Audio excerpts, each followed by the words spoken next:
Wow, so that's some crazy tinnitus, don't we? We got some crazy tinnitus. Hello, everyone. How's everybody doing? Remember when I said the wave would be fixed by now? Sorry, it's not fixed yet. Anyway, hello. Welcome to the new episode of Server Blight. I've been wanting to dig into this for days. Oh. Whoa, Ryu. Who are you?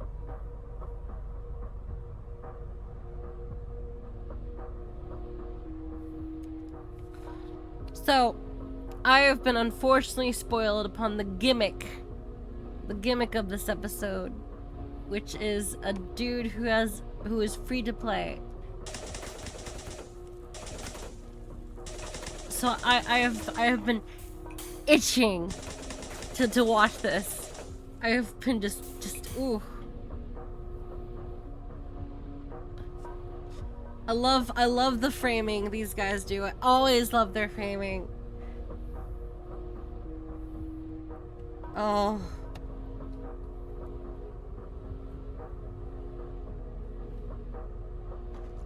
So what this establishes, so we've got a couple of things established here.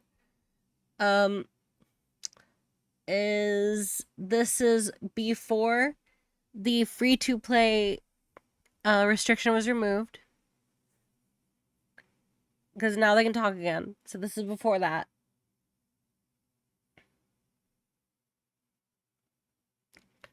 And this is on a cash. Thank you, Shelda. Thank you, Shelda, for a sub. Thank you so much. So this is at least, this is either in this has to be in 2024 because we've seen no, this has to be in 2025. Sorry. Or is it 2024 when it's restricted, when it was lifted? Let's see. Let me not talk out. I'm behind.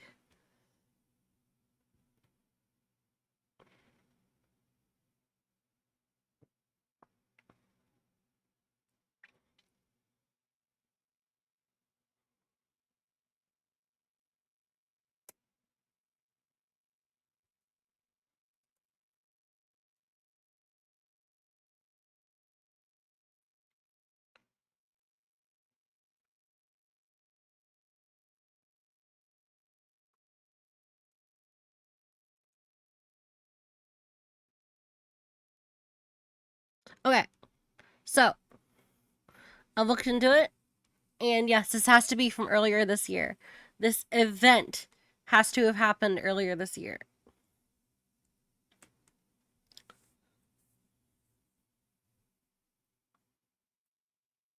Well, technically, it could have happened last year. Whatever. It has to happen between last year and this year, depending. Maybe someone will find out, like, oh, well, this person has cosmetics that look like this, la la la, whatever. But what this also tells us is that they are on a casual server. They are on a casual Valve server. You know? That is what that means. That is indeed what that means. Which means there is no all talk. So they cannot communicate with the enemy team via voice. This is something that people can only leave. They cannot join back into unless it's like matchmaking finds them, or it is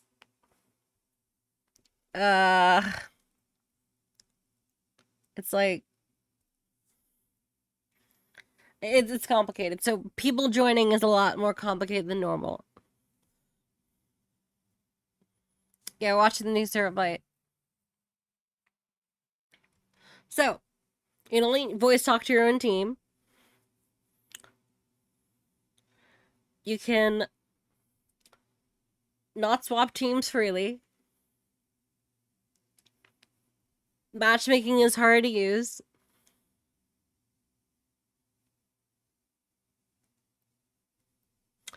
And free-to-plays cannot talk in chat. Actually, I don't think they can talk at all. I don't think they can talk in chat. Like, period.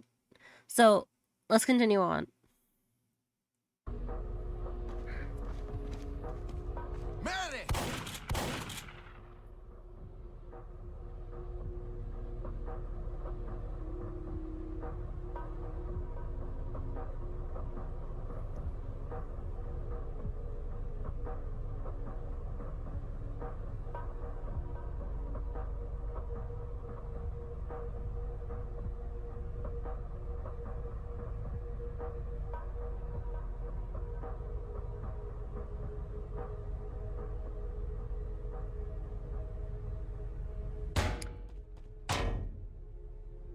Ooh.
Wow.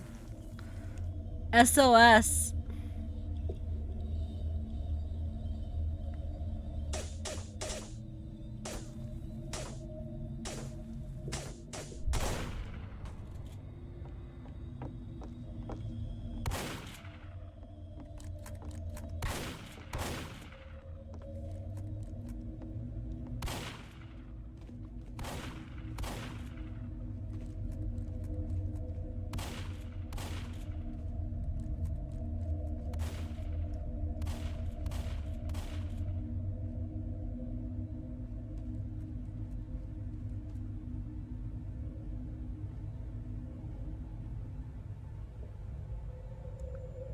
It's good to learn Morse code. I like how it stopped immediately after the. If they're fighting, why not just come in the spawn? Because it's like, true.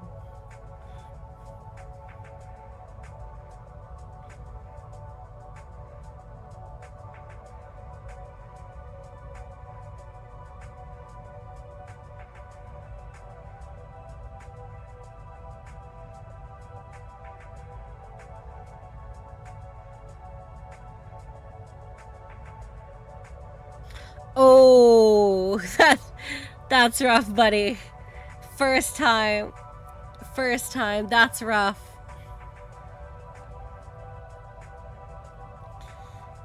Oh shit.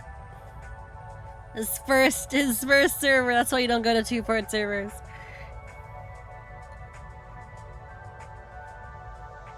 Alert. The enemy has taken I can't believe Soundsmith killed this young man. The enemy has dropped our intelligence.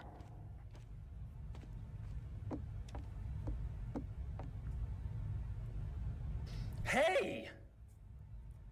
Where are you guys? Oh shit. Okay. Hey, hey, what I said before is relevant. Hold on. This is a blue guy. Remember what I said? Remember what I said?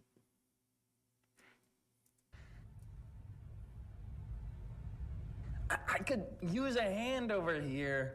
Mm-hmm. Sure, bud. Whatever.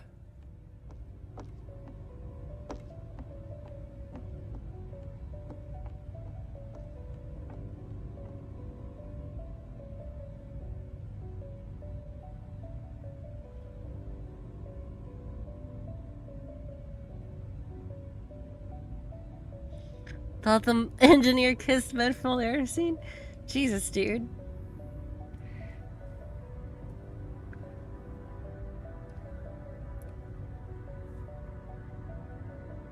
It's a different video.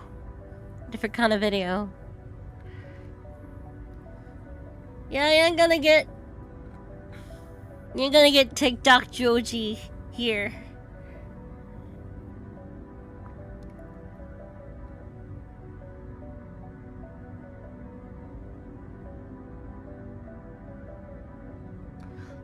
That is so. I'm about to fire some strays. I'm about to Whatever. fire a couple strays.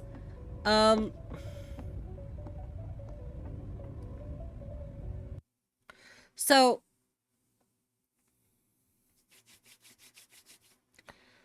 let's bring up a point here. This is fucked.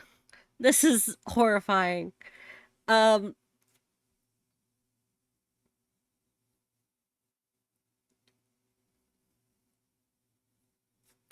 I'm about to fire a stray here. So the Amazing Digital Circus is either inspired or based off of. It is said to be inspired or based off of I Have No Mouth and I Must Scream.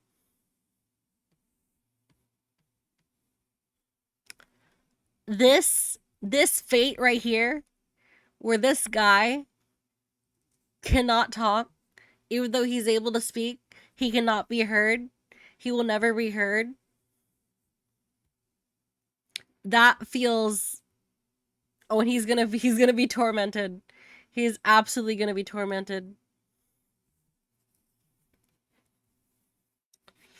I don't see these boys again now. They only got 5 minutes of video left.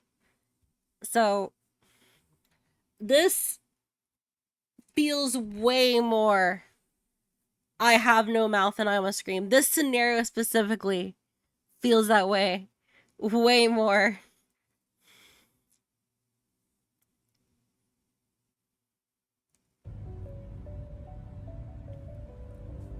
That's why we're gonna fire a few strays.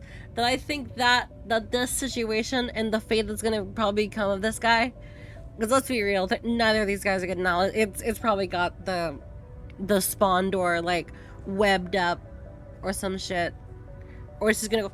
All right, I'm tired of waiting, and just go in, because there is nothing stopping it from going in.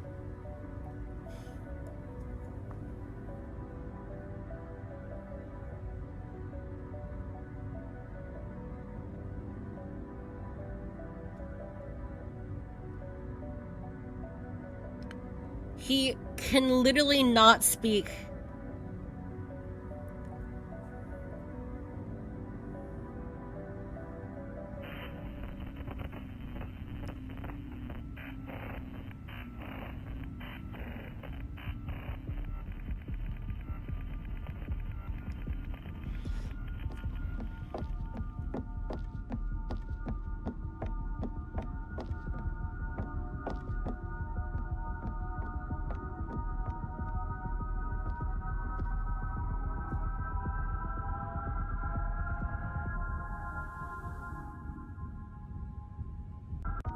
Hold on.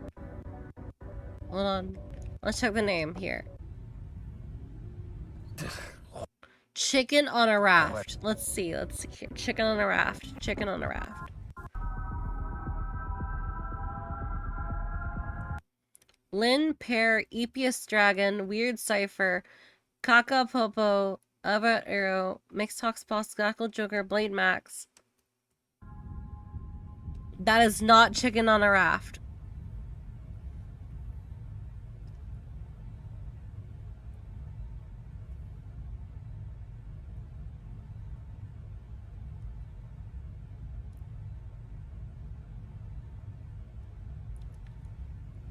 That's not Chicken on a Raft.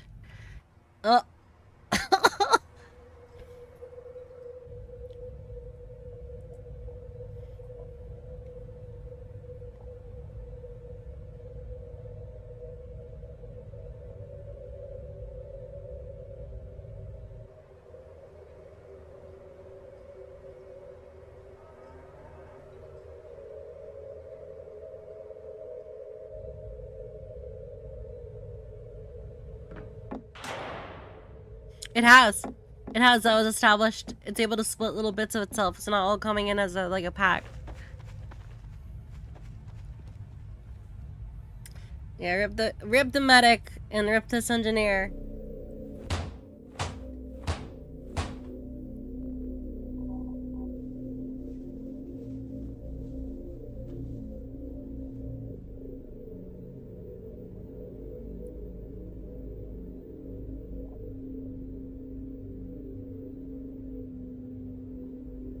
Oh, that's evil.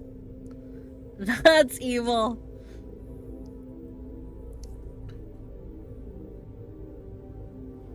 So I already have thoughts. I already have thoughts about the episode.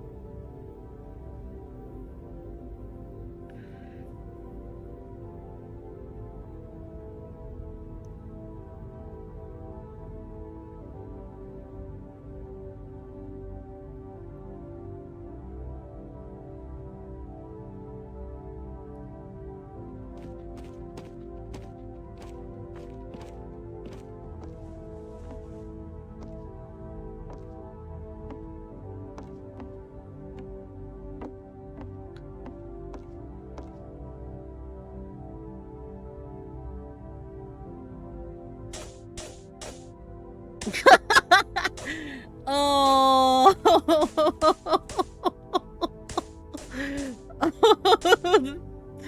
That's fucking diabolical. Oh my god. Oh. That's pretty brutal.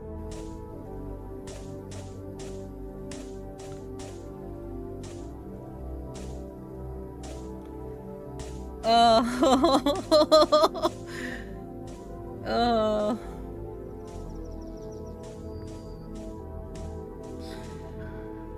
Holy shit. Oh.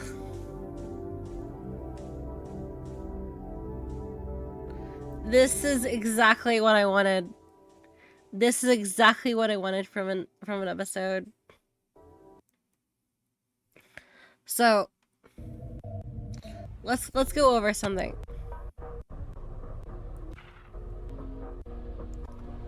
Let's go over the way that this episode is framed, because I think it's framed beautifully. I may be talking a little bit out of my ass here, but we're gonna be talking just how it makes me feel. So, we see a lot of the time we see them through the visual of this empty room, this room that they cannot get into.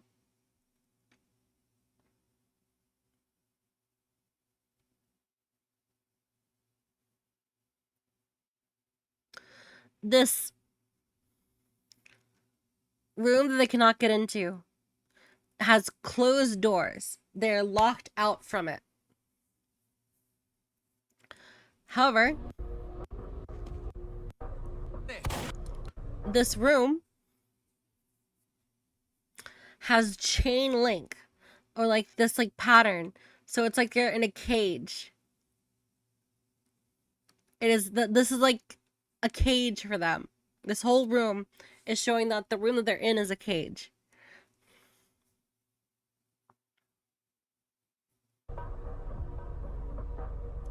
It also, I don't know if this one's intended, but it shows a degree of separation between them.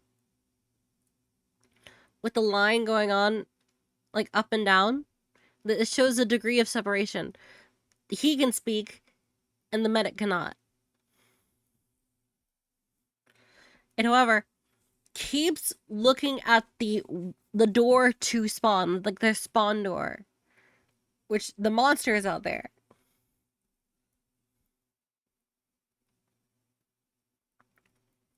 You can take this door as our pair of eyes looking at them.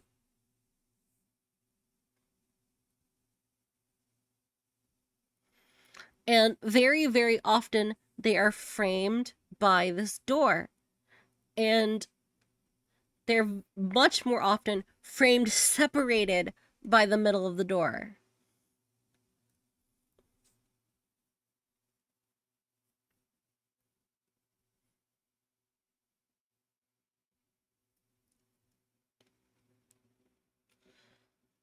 Now, it's oh, I love this. I love this part.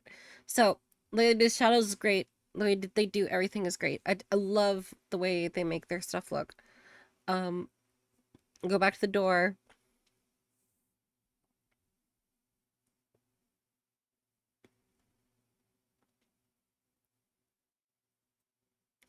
Very rarely are they depicted as truly close to each other.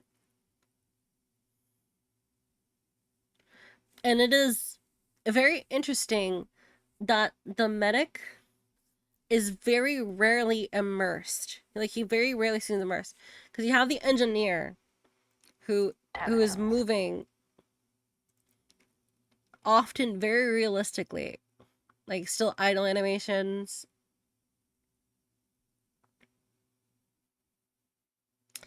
And there's times where the medic speaks. But the medic doesn't move like the engineer does. Not nearly the same degree.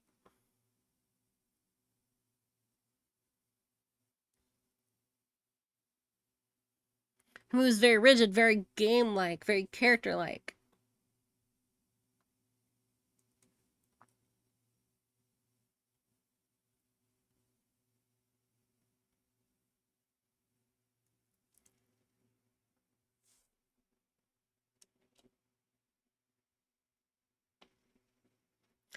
This episode has a lot of focus on doorways. Also, fun fact, every party involved, we're gonna count the blight as a singular entity here. The blight, medic, and then the engineer all knock on something.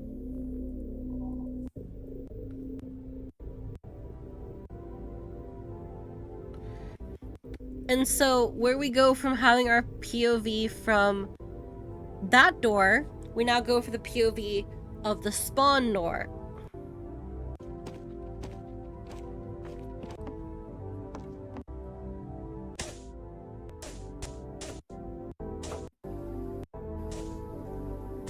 Also, very clever.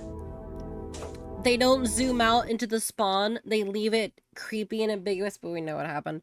Creepy and ambiguous, going out the doorway, the exit of Red's base. Through another doorway. To the outside.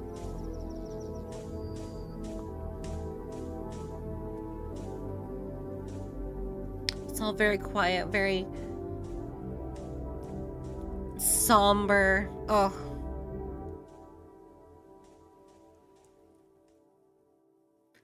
Very good. Fantastic. Fantastic episode. And now, for something completely different. This was a request for a few times. Talk to me and nobody throws anything at me. There's nothing for me to really fall off of. What am I supposed to even do here? What does anyone do for fun here besides languish and leave? Yes, we did watch the episode Monsters in TF2. So I might have been wrong about there being nothing to fall off of. I'll upgrade this place to a 3 out of 5. Today maybe I'll just lay here and meditate on the way my life has gone. I'm always letting things happen to me instead of taking a more proactive role. Hey YouTube. Unfortunately, I'm Ojama Line. I'm here today to talk to you about something which both I and the Mississippi court system thinks is very important for you to know. Now, you may have heard of the phenomenon called dark Yugi-tubing, and you've said to yourself, wow, that sounds like Dark Grepher. That must be really cool. And I'm here today to say to you, no, it's not cool. It's not fun, and it hurts your friends, and it hurts your family. I personally got involved in dark Yugi-tubing for 16 years, and look at me now. Stuck in Ojama country, farming sand. You can't eat Farming sand. You can't do anything with sand. It's sand, and yet the law You can make glass. that every village You has make to glass have with one sand. farmer. What kind of sense does that make? Can someone explain to me why that's a law here? Anyway, don't do dark Yugi-tubing, or you'll end up farming sand. I'm Ojama Lime. Good night.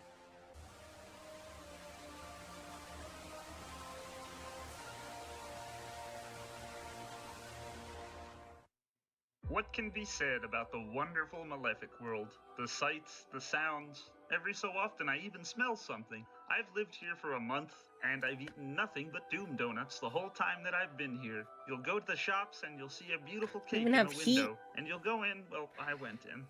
And You're you'll ask estimating them, the "Hey, how intelligence much of is that Ojamas? cake?" And they'll look at you, the Malefic shopkeepers with their borrowed What do you faces and mean? horrible eyes. And they'll say it's not for sale. And that's fine. You know, you think maybe it's a special order. But you see that cake in the window the next day and the next. And then a month goes by and you see that cake still sitting in the window. And you ask them, who is that cake for? Why is it there if it's not for sale? And, well, long story short, I have a year-long prison sentence ahead of me, and it's gonna be really rough. I don't know if you've ever seen Malefic Prison. It's not like the opposite of prison where everything's nice. It's like the opposite of prison where, like, everything comfortable is bad, and then everything that's bad is, like, even worse. What I'm saying is, I wish we had an Ojama embassy. I'd really appreciate it. But Ojamas can't even write. They can't read. Oh. They're basically animals. Why do you think they're beast type? It's not a mystery. They're basically animals. Hey everybody. Recent prison escapee and dangerous fugitive Ojama Line back at it again. I may not look it, but I'm a loose cannon. I mean, they fired me out of a cannon to get me here. Today I'm here on behalf of the Geartown Tourism Board. Thanks for giving me political asylum, guys. I'm going to show you the wonderful vistas of Like this Geartown. goofy looking lime. Here's ancient Gear Golem. That's it. He's all that's here. Nobody else He's all lives that's here. here. Why do you think it keeps getting blown up? Nobody likes it here. Oh look, here comes the catapult. Hey everyone, I'm Ojama Lime, and I Is it like a certain frog my puppet? new magnetubing channel, Magna capital T. If you look over here, I made this out of the remains of Geartown. It's called the Oja Magnet. I named it myself. Anyway, let's turn it on. Oh, B-sides can't write a read confirm? Wow, I don't it's know. loud. I don't know about that. Okay, it's supposed to do something now. Is it broken? Hello?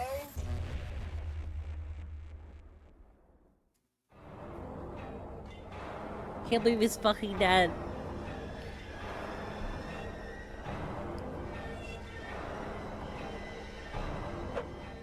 Oh hey, I'm in Detroit. Oh no! A fate worse than death! Ojama Line prank Detroit! call. Let's go! Ojama Country Donkey Rentals, this is the head ass speaking. Hello, this is Ojama Line. Oh, me too. Wow, I'm sorry to hear that. Can I... Oh, sorry to hear that. Sure, I guess. Is your refrigerator running? What? Or you better turn it on. Sir, oh man, I really got him. What? I'm so lonely. Oh, well hello, kind stranger.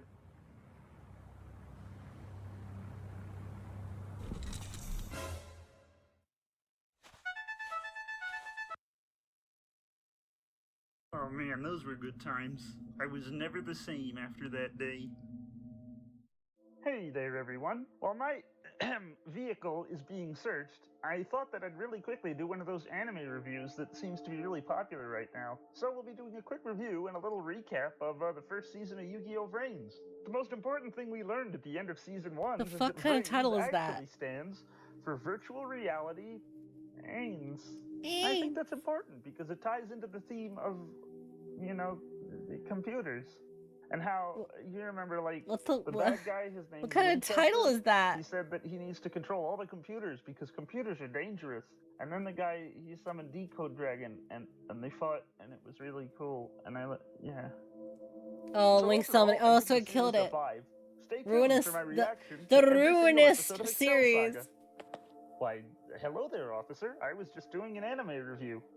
Sir, this is not a convertible. It's a sextuple abomination.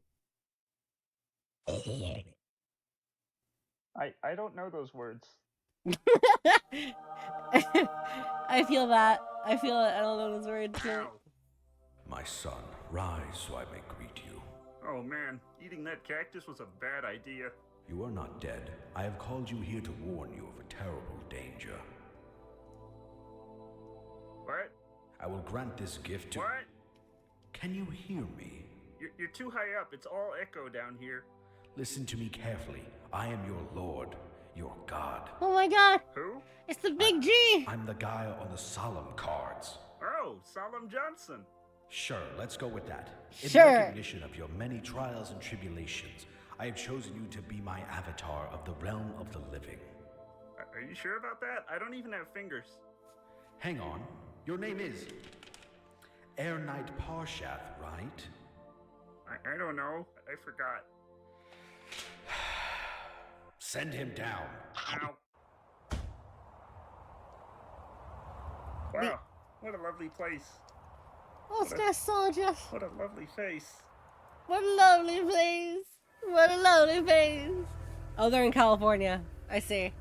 Unfortunate for them. They have yet to escape California. Hello? Is anyone in there? I smell really bad. I just want to warn you ahead of time. Wow, it's just like home in here, except less flammable. A visitor? Oh, it has been so long. Come closer. Let me have a good look at you.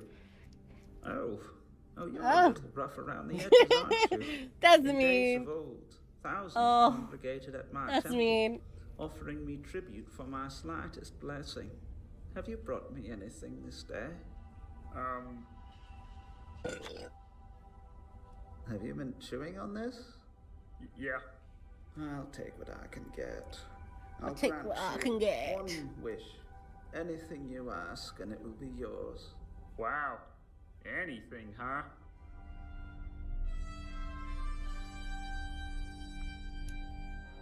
Get dudes in a house. Don't lose your goose. Eat that dirt. I declare this nonsense. Well, I have a few outstanding warrants in. Older. He doesn't deserve that wish. I've been waiting in line here for centuries. There, isn't a line, sir. No, guys. Line. People make that mistake all the time. You wouldn't believe it. Now. Oh, I see. Let me have I a see. fucking, 6-piece wings, steak and chicken sandwich with a small No Coke way. and a large Coke on the side. Your wish is granted, but beware. A dreadful lesson comes with your desire. What? That sandwich in your hand, it is poisoned with a bomb. Oh, I'm still gonna eat it. It's poisoned with the bomb. I wanted that sandwich. Yeah, can I get ingredients on my burger? Beetroot. Beetroot? You want beetroot? Yeah. You want fucking beetroot? Yes. I do. Put it on. I'll be honest, I don't actually remember this one happening. This might have been a dream I had. Hey everybody! Recently incarcerated Ojama Line here. As you can see, How do you I get fought the law, concentrated again? and the law broke both my legs. Since no lawyer will return my call, I need your help. I can't afford the preceding litigation or spell it, so I'm relying on donations so I can get enough That's to good. use the prison I like that. machine for 10 minutes. So for a limited time, I'm doing a special commission offer. For just $10, you'll never have to hear my voice again. Too bad. People have to spend time and money with restraining orders for a deal like No, that. I want to hear. I want to And keep for hearing. $20, I'll come to your house, and you can kick me in the ribs. How are you gonna come to their house if you're in prison? Don't worry about it. Anyway, I gotta go. It's penis inspection day, and I should probably find one of those. Does anyone know what a penis is? Whoosh, What? Whoosh, whoosh. Yeah. Let me just take your cards for a minute. Yeah, Steven. Let me just take your cards for a minute. Yeah. Let me just take your cards for a minute. Oh, that was embarrassing. Oh, what's this? Whoosh. Steven. Yeah. Let me just take your cards for a minute. Steven. Yeah. I don't know what's going on. Whoosh. Whoosh. Oh, that was embarrassing. I don't know what's Oh, going on. this? Whoosh. Here comes Steven. Here it comes. Yeah. Whoosh. Whoosh. Oh, that was embarrassing. Oh, what's this? Whoosh. Here comes Steven. Here it comes. Ow. Here it comes. Ow. Whoosh. Whoosh. Oh, that was embarrassing. Oh, what's this? Whoosh. Here comes Steven. Yeah. I kind of just want to know, where did you net deck this from? Now, I know Ojamaline, he doesn't have any space to be critical, and it's your right to think that, and it's your right to say that. But at the same time, The guy who made these little shorts is actually the guy who popularized the It's Mormon Time? The internet is What? full of ghosts, spooks, scares, and even goblins. But one of the oldest creeps can be traced back to a series of unexplained digital images, which we will be looking at today. These images, which are collectively known as the photos with a scary man in them, Oh my god. show normal scenes of children and grass coexisting in peace. But It's if just you this look flat out the closely, Slender Man you'll one. see a scary man with a wide head lurking, and sometimes even skulking in these photos. What does he want? Why is he near these people? Who took these photos, and why did they let a man be in them? To answer these questions, hey, the toilet's busted. Yeah. And I just thought I'd let you know. How Oh, what's are that? you doing that? did you read the sign on the door? Can you even read? Nope. Also no. I'm recording. Go away. Oh, I don't mind. I don't have anywhere else to be anyway. That's it. You're going back in the septic tank. Ow. Ow. Oh no! Ow. Stop pulling that. Ow. Ow. That goes straight into my skull. Ow. Thanks for letting me hang out. Into the septic tank he goes. Unfortunately, you're gonna have to wait and watch this for a moment. I'll be right back. Actually, I'll just let this play out. I'll just let this play out. Man. Hey, everybody. Unfortunately, even though it's Christmas, I'm still Ojamaline. I figure that since most of you are probably alone on Christmas too, I'd give you all a little gift of, listening to me talk. Maybe you got some presents. Maybe some good presents. I got some gifts this year too, like this thing. Oh. Anyway, since I've got you here, I think now would be a great time for us to just sit down and talk about this novel I've been working on. So I said, I know, baby, but I'm in orbit right now. Yeah, it's tough being me sometimes. Here we are, Casa de Blackfang. Oh my god. Speechless, right? I get that a lot. You live like this? What even is that thing? Happy holidays! It must have come in from outside. Hang on, I'll handle this. Yeah, I wanted to come in and use your bathroom, and I figured since it's Christmas, Ow! Ow! Hey, stop! Ow! Let me just put this thing in the trash. I believe I told you not to interrupt me when I am gaming. Must I once again explain to you how gamers are oppressed? Hello. You're not that insufferable roommate of mine. What do you want? And stop eating that. I'm looking for the true meaning of Christmas. Oh, not another one. It's in the closet. Wait, what? Go on, leave me alone.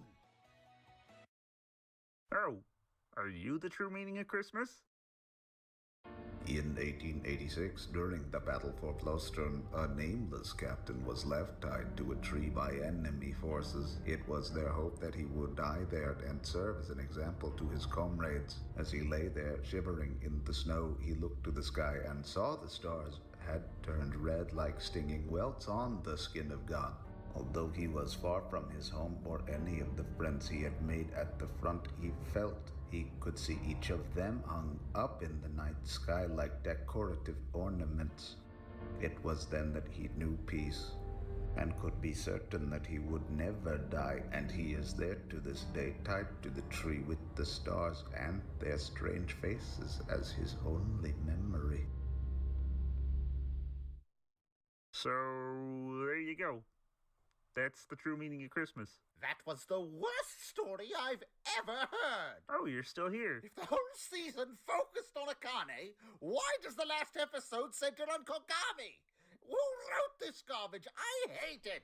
Oh, so you're not talking to me.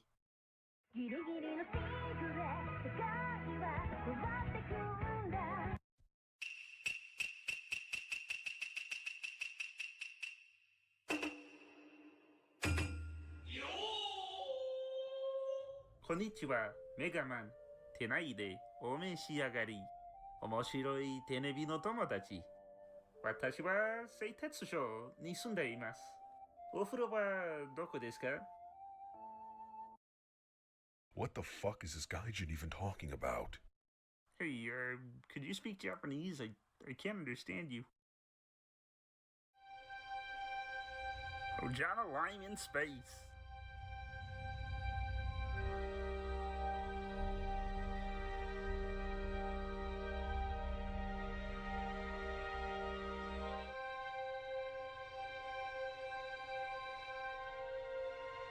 I can't breathe. Okay, so let's walk through this step by step. Your Machine King is doing what? Okay, have you tried flipping it face down and back up again? Ma'am, please don't get mad at me. I don't even know what a computer is. What we're gonna have to do is put you on a repair payment plan. It'll just be 10 payments of... Oh, she hung up. Just another day on the job. Morning, short shit. You get me those reports? Don't call me that. The reports, you fucking Kinder Egg. I physically can't hold a pencil. Or papers. That's great. I'm gonna find whoever let you into this office and trample them to death. Welcome to tech support. What is the nature of your... Oh, archfiends. Alright, have you tried using chess archfiends? I think you've got the wrong game. Maybe... Alright, you're gonna have to talk to my supervisor. Hang on. Wait, I'm in an office? The image of the beauteous maiden fades into sparkling light.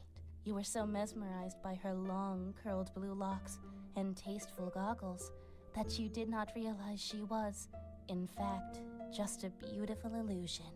An illusion of something you will never obtain because you've never spent a single cent on snacks for the group, despite being in this game for 4 months running. So, did I survive the poison or not? Oh, no, that killed you. I think I'm finally beginning to see the funny side. This will be the 10th time you've checked for traps. In this room. Don't look at me. I don't have anywhere better to be. Anyway, roll for... where are the dice? What, just because I'm a clown, you think I took them? I can't believe you! I thought we were living in a different time! Settle down, I'm just trying to... What's that noise? How's that for initiative? How'd you get in here?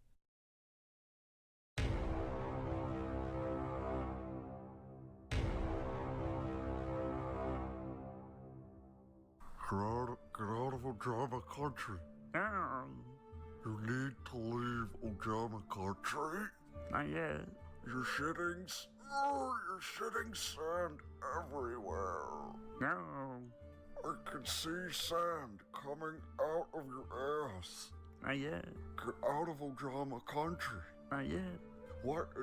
You've got 2 holes on your body, and sand's coming out of all of them. Why are you still here? Hey, get away. Get out of Ojama Stop. Country and put your sand somewhere else. Not yet. Get out. No. Leave. No. I'm gonna ask you again. It's just sand. If I have to stand up from this throne that I think I'm a part of, we're gonna have a bad day. Not yet.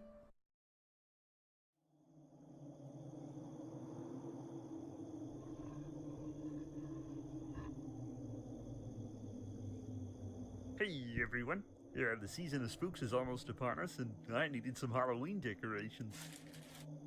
So I dug up some dead bodies. Yep, I got a few here. And we're just gonna take these on out of here. But do I dig up one more? Papers. That's great. I'm gonna find whoever let you into this office and trample them to death. Welcome to tech support. What is the nature of your... Oh, archfiends. Alright, have you tried using chess archfiends? What? I think you've got the wrong game. Maybe... Alright, you're gonna have to talk to my supervisor. Hang on. Wait, I'm in an office? The image of the beauteous maiden fades into sparkling light. You were so mesmerized by her long, curled blue locks and tasteful goggles. Oh, I'm glad I had to go back to this one. This is in fact, very embarrassingly D&D. An illusion of something you will never obtain because you've never spent a single cent on snacks for the group, despite being in this game for 4 months running. So, did I survive the poison or not? Oh, no, that killed you. I think I'm finally beginning to see the funny side. This will be the 10th time you've checked for traps. In this room. Don't look at me. I don't have anywhere better to be. Anyway, roll for... where are the dice? What, just because I'm a clown, you think I took them? I can't believe you! I thought we were living in a different time! Settle down, I'm just trying to... What's that noise? How's that for initiative?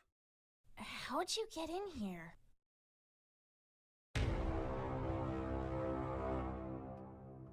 Not yet. Get out of Ojama Country. You need to leave Ojama Country. Not yet. You're shitting. Not yet. Oh, you're shitting sand everywhere.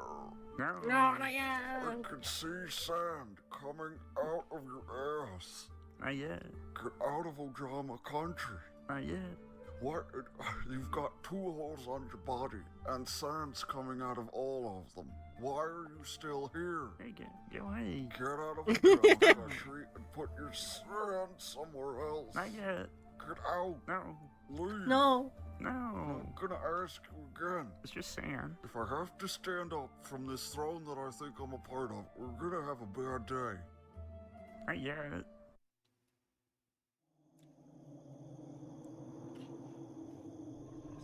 Yes, the Mafia 3 video. Hey everyone. Yeah, the season of spooks is almost upon us, and Yes, the tonight season we of did some spooks is almost Halloween upon us. decorations. Yeah.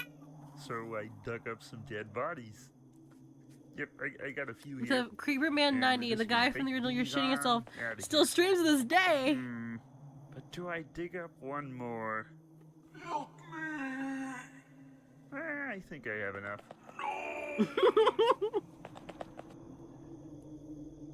Yo, what are you, cocky?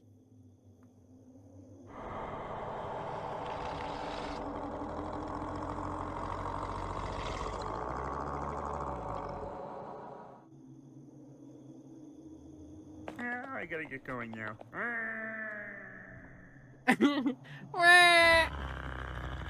Tried to tell him there was a cliff. And I never did get back my championship belt. That's what that one was about, right? I kind of wasn't paying attention. Welcome to the Dark World and the Open Mic Night Wow. at the Dark Door. Your first host for tonight, Ojama Lime.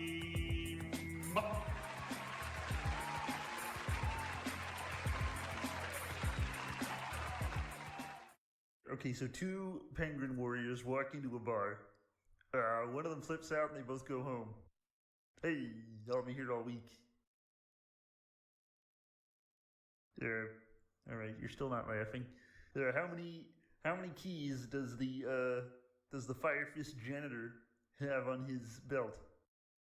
10 keys. Alright, I got one more. Alright. You ever notice how card D is a flat car? Like a card is flat, which it's a card car, and then it has a D on the hood, which makes it a card D. That's the name, and then that you could also spell card with that if you move one of the spaces, and it lets you draw 2 cards, and it's level 2, which is the number of cards you draw, which is the number of times card is in its name, and you can do that, and then it has 100 defense points for all of the wheels that it has. A little polymerization, and I'll see you next time. Hey, we got any blast spheres in the audience tonight? Oh, thank God. I'm scary Ojama Line, Ah. and I put a curse on you. Ah. You have to send this Oh God, he's video scary. to 25 of your grandparents, or all the soup in your house will explode. Alright, hey, can someone take this I out? don't even think in all of my Eldritch I'm Litigants that sorry. I have Hey, 25 I grandparents. was I just sort of literally rolling have with this. I one. didn't mean to be in here. Can someone let me out? Hello? I hear. Can someone let me out? You wanna let him out? Hello? I hear you over there. I can hear you. Just put your foot on my shoulder and just pull. Listen, please, I can't see, and I think I'm running out of air. My mouth is very big. Absolutely not. Hello? I know it's very big. Hello? Halloween? Today I am going to be reading for you your future in these cards. I can't legally call them tarot cards due to a dispute with the estate of Aleister Someone Crowley. more man checking see what's gonna Here we go. explode. It's all So our she eats. first card is... Yeah. No, this is the really gross guy.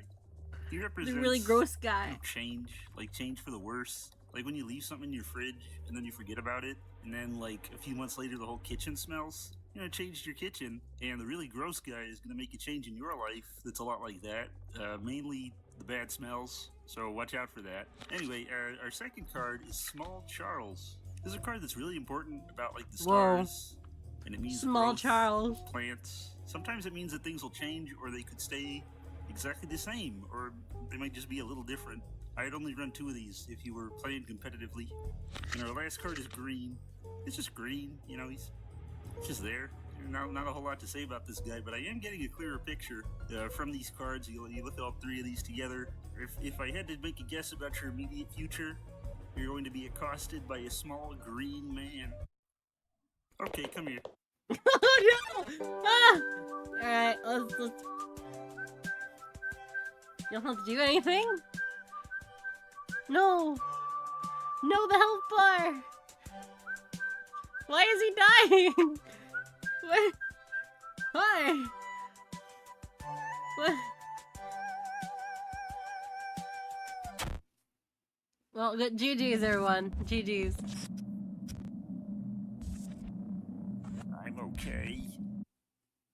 Okay, we're recording? Okay, great. What's up, my lime slimes? I mean, what's up, my Yugi monsters? Don't call me either of Hi, those. guys. Today we're at Pizza House, and we're gonna review some crazy Yugi slimes. Monsters. We're reviewing monsters. I'm going inside. And here's Rude Kaiser. Say hi. Stop. Stop that. Stop. There's this classic line, stop that. Oh, I love it.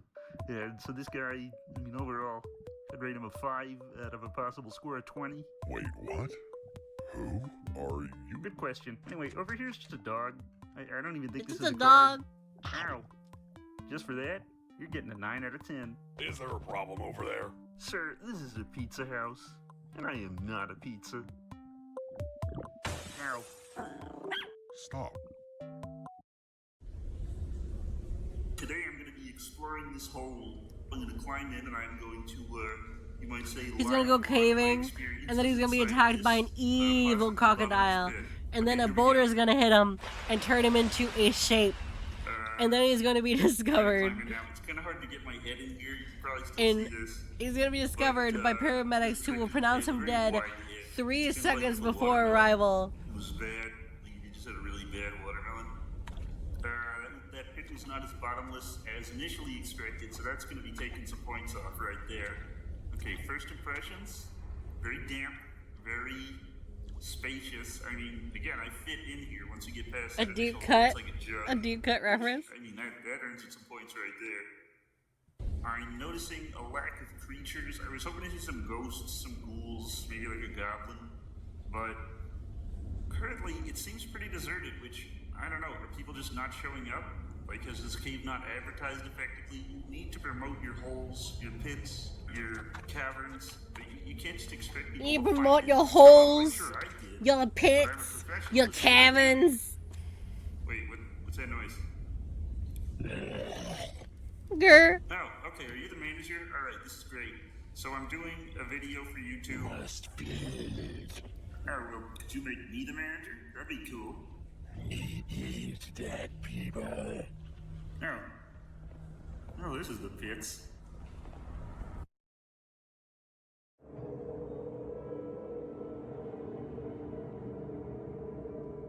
Okay, everybody.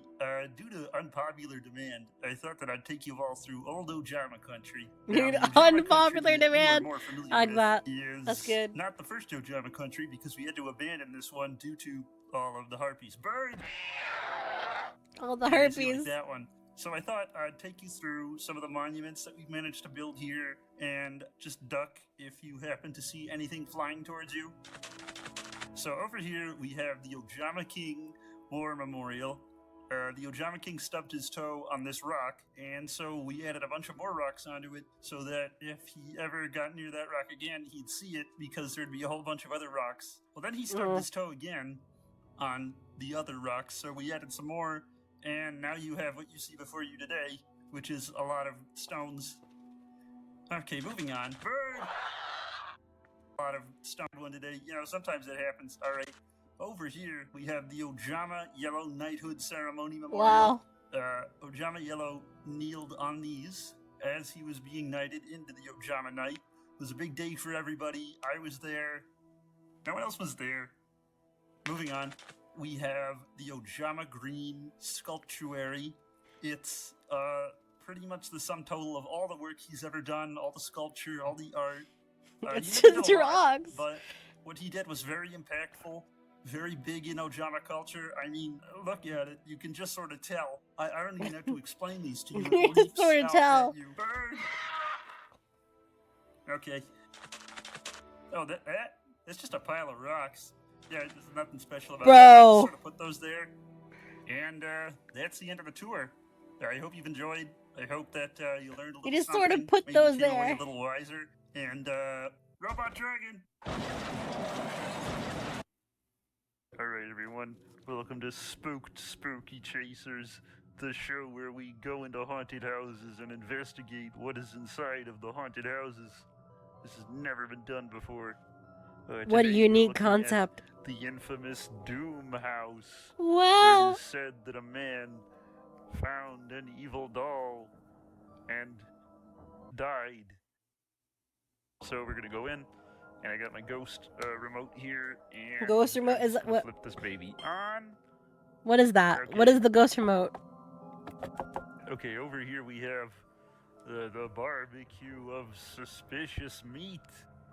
How can you know if what you're eating is hot dog or your dad? It's hot dog. All right. Okay, I see a few of you are not shaking in terror here, so we're gonna Let's do a more trying about. Oh, that's cute. here that want to. I'm gonna say it. He's sounding very Venture Brothers right now. He sounds like. Who's he sounding like? He sounds like 24. Talk. He sounds like 24 right now. Okay, are there any spirits that don't want to talk? I mean, I'm used to that. Wow, you're the most horrible thing in here somehow. Hey, could you go away? I'm trying to. I like this dog. Oh, This dog is very good. wait, I'm Spirit. I like this dog. Okay, whatever. How did you die? I was raised like a pig for slaughter, and when the Oh, I day like came, I like was this pulled copy apart pasta. on the altar and sacrificed to a screaming god. Like so many others before me, my bones were left beneath this mansion until our hate grew so thick that it rose through the floorboards. Those who had killed us in the name of their god met the same fate, and the mansion stank with their remains for weeks before they were found. Or I choked on a chicken nugget. I'm dead, so I don't remember if something is real or a scary movie I watched. Oh, that's not. Okay, so what I heard about the Doom House. I is like the guy that found copy an evil pasta. doll. Oh, we're fresh out of evil dolls. I'm a real doggy. Also, this isn't the Doom House. Oh, so what house is this? This is the archetype mass grave. There's a whole room just for pendulums down the hall. Woo! I'm glad they're dead. Yeah. Have whatever's in your fridge. I'm not picky. I walked all this way. I'm really thirsty. Nope. People Nope. Get live nope. in that Leave. fridge. No. Okay. You have to leave now. Okay, Bye bye. bye. I'm leaving. Hey. Ah! Why aren't you leaving? Because I crapped myself. And I never saw a dark Geroid again. I don't see most people I meet again. Oh, that's a bummer. Dang dang it, if I had known that slushy was alive, I wouldn't have tried to drink it. Okay, this should be the place. I hope I'm not late. What do you mean he dismantled a lightning storm? Yes, I heard you, but why would he do that for a set of Dustins? That's probably forbidden by some convention. Well, if it isn't red layer. You know, I used to have a red layer on my armpit once. They said it's bad, but it made a lot of delicious fungus to snack on, so who's laughing now? Oh, okay. All right. I did not need that. Reasonable talker. Not like those code Oh my talkers. god. All they do is, quote unquote, eject me from the data room because I, quote unquote, like how cables taste. What is this? Are you the new guy? Oh, green layer. You're looking a little desaturated today. That's fine though, happens to me too. Especially at the beach. Because they push me into the dirt. Okay, shut up. Who are you? Why are you here? Wait, is this not the Super Quantum meet and greet? Super what? This is the Master Duel garbage disposal. We pick up the player's card trash and recycle it into crafting points. We haven't been able to get any work since Zexel.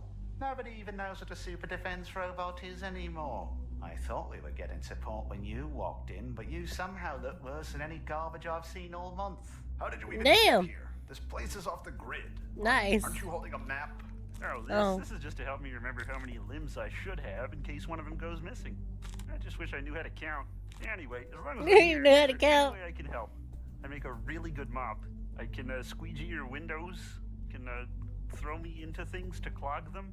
Well, we do need someone to pilot that thing, since Elephant is apparently off to find a meaning in life. If he finds Oh, to find a meaning in life. Yeah, I'm qualified. I crashed a decoy roid one whole time. I'll give it a shot. This is the one time that things are gonna go right for Ojama Line. I don't know how to parallel park. I'm trying to put this thing in reverse. You didn't have your turn signal on. Could anyone tell me where a gas station is? Thank you all for coming tonight. The unenlightened masses! Twin Longrods, very happy to have you here. We're going to subject you to a few of our musical stylings. This is a little ditty I came up with myself. Earth Angel, Earth Angel, will you be lying? Oh, I might need to skip this one. Feel free to harmonize over there instead of just breathing. Earth Angel.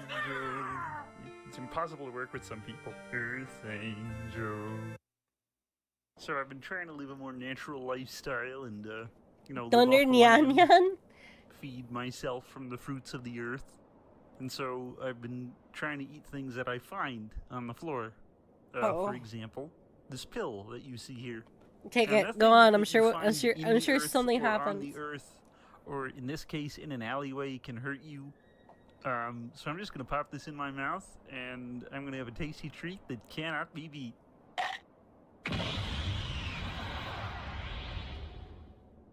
Oh man, that was not Prozac.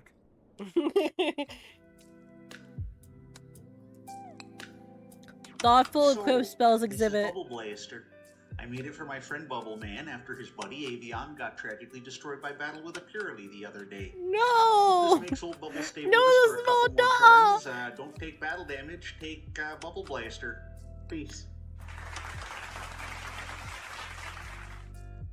Steam Park is good for you. No downsides. For now. Goodbye.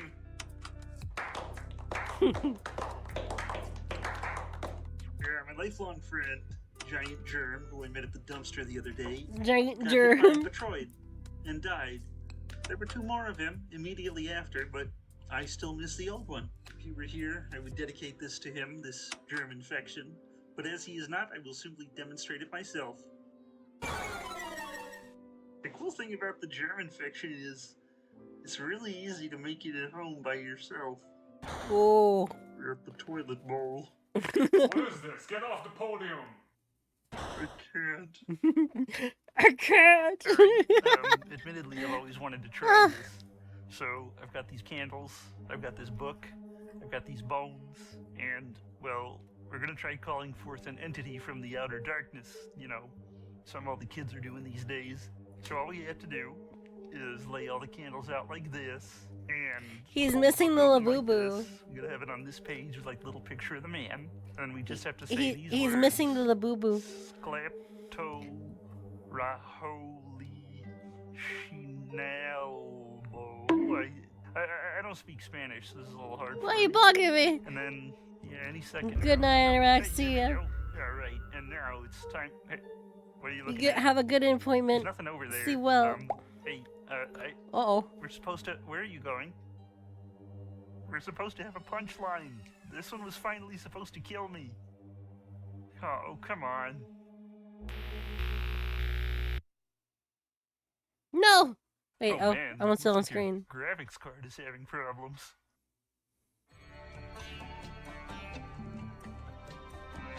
Okay, Bessanoof, we are out of toilet paper and... Mind your tongue before the son of Horus. Speak not to me of your father and mine, he that guards the nation and orders the movement of the sun and stars, he who is called Nechin and Osiris, father of all who would be king. My business is urgent, and my need dire. Mule your complaints, then. I will judge them worthy or no. We are out of toilet paper. Also, there's a penguin in the house. We would not be so low on toilet paper if you did not monopolize the bathroom and... Wait, what? How did this penguin get in here? How do you figure? It flew in through the window you keep leaving open. As if there could ever How be can such a thing penguins as a fly? flying penguin. You know what? No, You'd you know be what? No, surprised. it can fly. Look, calm down. It's fine. I call upon the guardian of this house.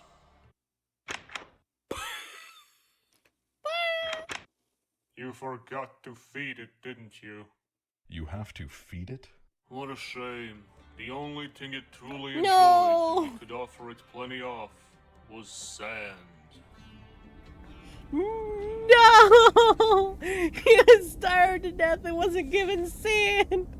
Why? Why does he eat sand?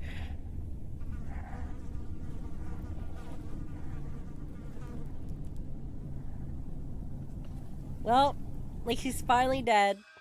In the dungeons of the Maryland State Correctional Facility, I discovered the remains of a monster that exists nowhere on the record. It must have been so ancient, so powerful, that even Konami refused to acknowledge its existence. And it would have stayed that way, if not for the power of my machines. Arise, my creation. Arise and terrify the world once more. That definitely peaked the mic.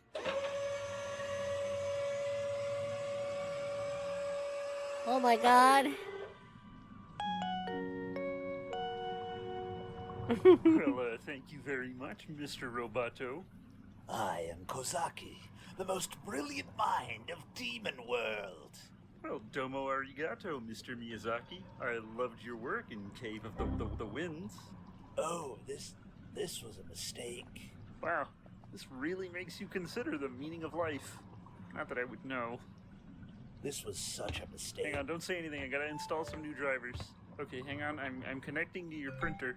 Are you Print Pro 20XX or are you Crunklesoft 99? Tell me to press any key, but there's too many choices. Nobody has to know this happened. I can just fix this. Did you do the Reign of Terror thing now? I probably missed a lot of mail, so I think I should call the post office. Just like me, for real, for real. And if I do that, I'm probably gonna have to call someone about my cable bill. And I gotta check that I actually had a house this whole time, because I might have just dreamed that I had a house. All it takes is one press of a button. Sorry, hang on. I'm detecting an audio device, but I didn't plug anything in. Do you know what that's about? Oh, got him. Hard drive. Well, hey everyone. It's the channeled Spirit of Ojama Line here. Oh, hey. I'd just like to say that... He's still dead. Wow. First, I'd like to say these robes are kind of stylish. You know, I've always been mostly naked for most of my time, so having this much of my body covered up is kind of making me feel a certain way. What? Anyway, no. I just wanted to wish you all a No, happy no. New Year and the other holidays, and I just wanted to reassure everyone. I don't like even though I'm dead, ow. This sucks. Even though I'm dead, ow. I wanna go home. Even though I'm dead, I'll probably be back within a couple turns or so. I mean, you know how this game. Ow. Why are you hitting me? It was supposed to go to Skeleton World. Is this not Skeleton World? Look at this place. This is Skeleton Land, Dad. I hate you. I want to go live with Mom. Son, I don't know how to tell you this, but I think your mom's dead. Yeah? So are you. Oh yeah, that's right. That's it. I'm running away from home. Thanks, kid. Good luck with your father. Sonny, I got you the worms. Son? Hey, Dad. Name? Ujama Line. You sure that's what you want to go with? No, actually, it's Derek. Derek Police Car. Derek Police Car? Reason for leaving the graveyard. Special summon. Returning to the deck. I bombed really bad at a stand-up show, and all the Dark World guys recognize me now.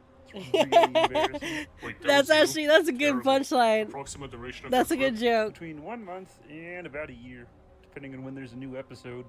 I'll put you down for 2 turns. How will you be departing the graveyard? I thought you guys handled that. So no preferences? I've always preferred the mouthfeel of gravel to sand, but who could afford to be What? picky in this economy, am I right? It's a little joke for you. We'll have you on the first bus out.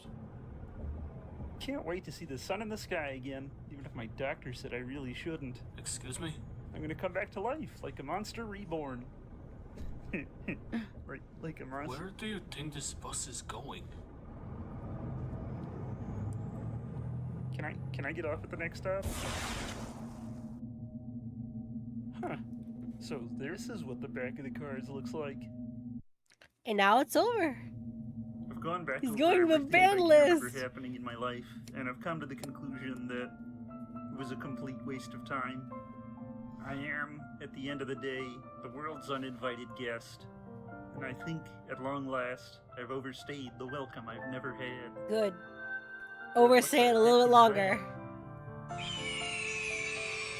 It's a bird! That might be the single most beautiful thing I've ever seen in my life. I feel accepted, warm. I feel a part of something greater than myself. A whole that encompasses all beings, whether living or dead, great or small. I wish you guys could see We are but the thoughts funny in the Ojama line mind past of my a vast gigantic and titty. compassionate God. There is beauty in this world, I realize, and I'm going to make friends with the next thing I see. Well, howdy there, stranger. Guess who just turned over a new leaf? Oh. Wow, it sure is dark in here. Oh, hey, Geroid. Hi, you're on a rock, floating in space. Pretty cool, huh? Some of it's... So what did you think of that saga? What did you think of that Odyssey?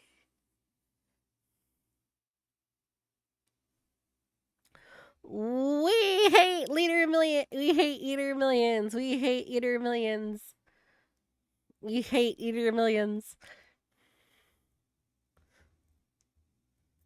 Happy was Spanish. No.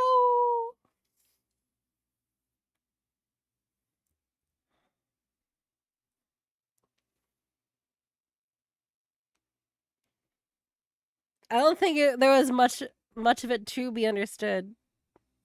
I don't know.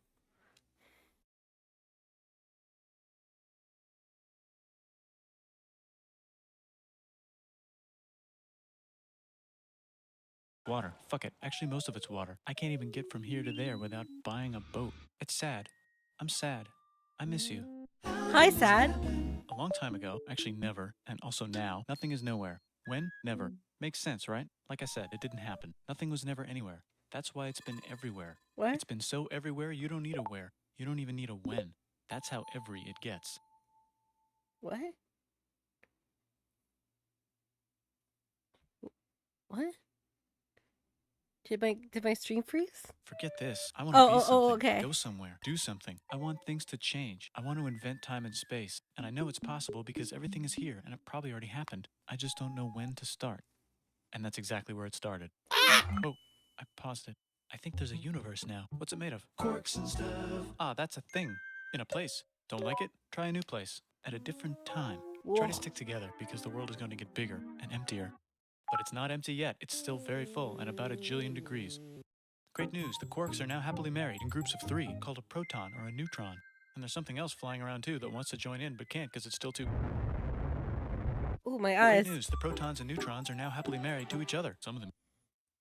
I would say put a seizure warning. Let's get a seizure warning.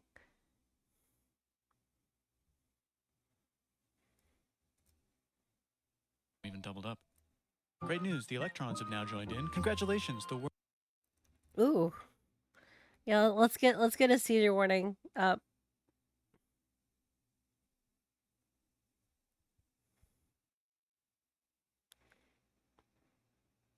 No, an actual warning, please. Please. You've done it really well. Use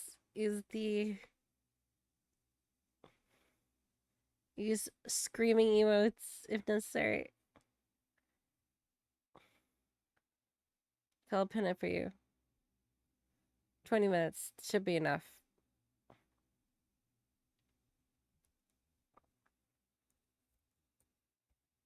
The world is now a bunch of gas in space. But it's getting closer together. And Gravity. it's getting closer together. And it's getting closer together. It's a star. New shit just got made.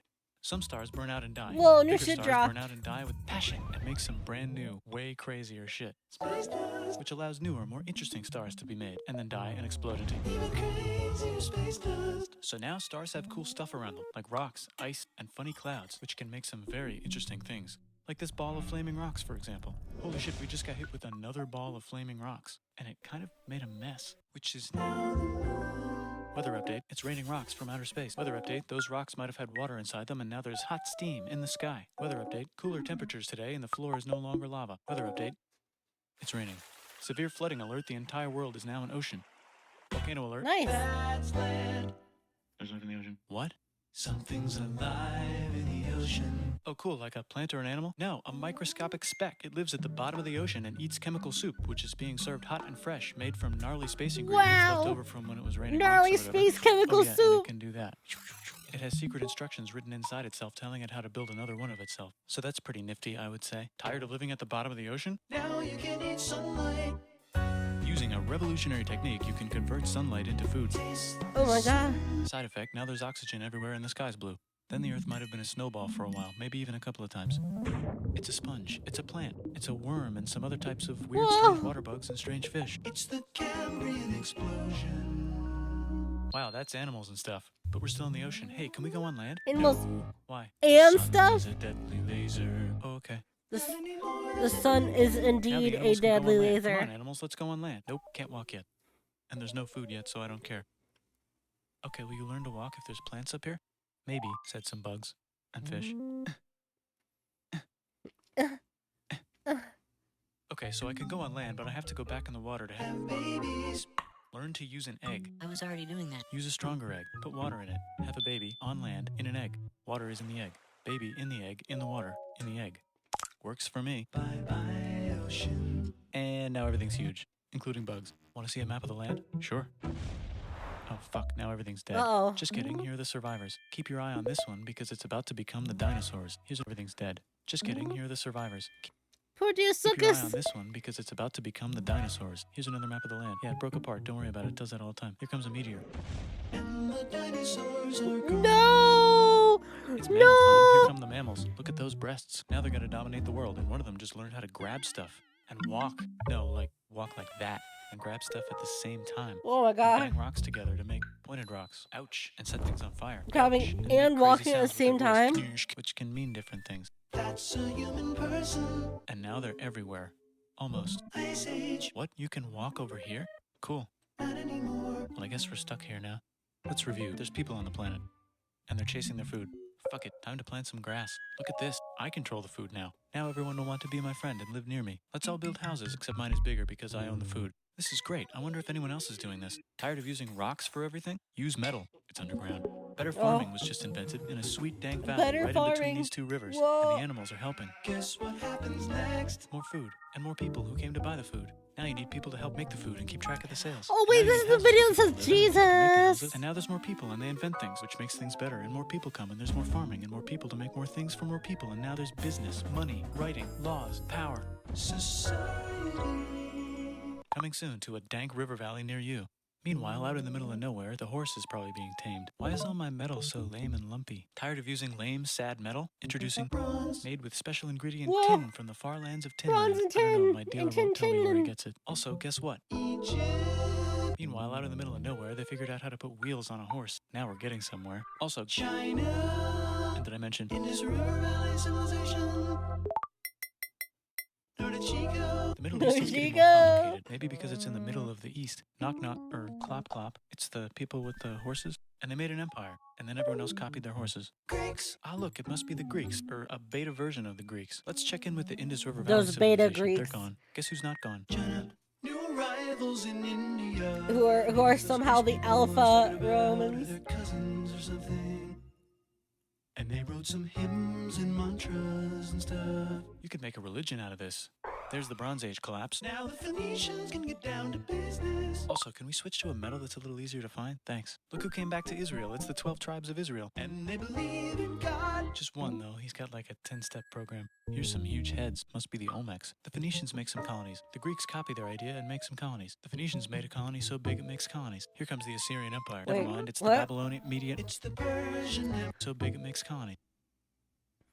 Uh-oh. Carthage just took over. Here comes the Assyrian Empire. Never mind, it's the Babylonian Median. It's the Persian Empire. Wow, that's big. Ah, the Buddha was just enlightened. Who's the Buddha? This guy who sat under a tree for so long that he figured out how to ignore the fact that we're all dying. You can make a religion out of this. Oops, China just broke, but while it was breaking, Confucius was figuring out how to have good morals. Ah, the Greeks just had the idea of thinking about stuff. And right Whoa. over here, Alexander just had Thinking. the idea of conquering the Oh. entire Persian Empire. It's a Thinking. great idea. He was great. And now he's dead. Hopefully the rest of the gang will be able to share the empire evenly between them. Knock knock, it's Chandragupta. He says, get the hell out of here. Will you get the hell out of here if I give you 500 elephants? Okay, thanks, bye. Time to conquer all of India. Or most of India. But what about this part? That's the Tamil Kings. No one conquers the Tamil Kings. Who are the Tamil Kings? Merchants, probably. And they've got spices. Who would like to buy the Wow, spices? Me, said the spices. Arabians, swiftly buying it and selling it to the rest of the world. Hey, China put itself back together again, with good morals as their main philosophy. Actually, they have 3 main philosophies. Out here, the horse nomads run wild and free, and they would like to ransack your city. Let's check the Greekification levels of the Greekified kingdoms. I'm starting to get really Greekification overload. close. Bye, said the I look Parthians. really Bye, said the confused. Jews. Hi, said the Parthians, taking over the entire place. Hey, said the Romans, eating the entire Mediterranean for breakfast. Thanks for invading our homeland, said the Jews, who were starting to get tired of people invading their homeland. Hi, everything's great, said some guy who seems to be getting very popular and is then arrested and killed for Is being it too popular, which only makes Jesus? him more popular. You What? can make a religion out of this. Want silk? Now you can buy it from China. They just made a brand new road to the world. Or you can get their own water. Sick, new trade routes, said India, accidentally spreading their religion to the entire southeast. That's a good place for an epic trading kingdom. There goes Buddhism traveling up the Silk Road. I wonder if it'll reach China before it collapses again. Remember the Persian Empire? Yep, said the Persians, making a new one. Axum is getting so powerful they would like to build a long stick. Has anyone populated Madagascar yet? Let's do it together. China's home again. Hi, China. Welcome back.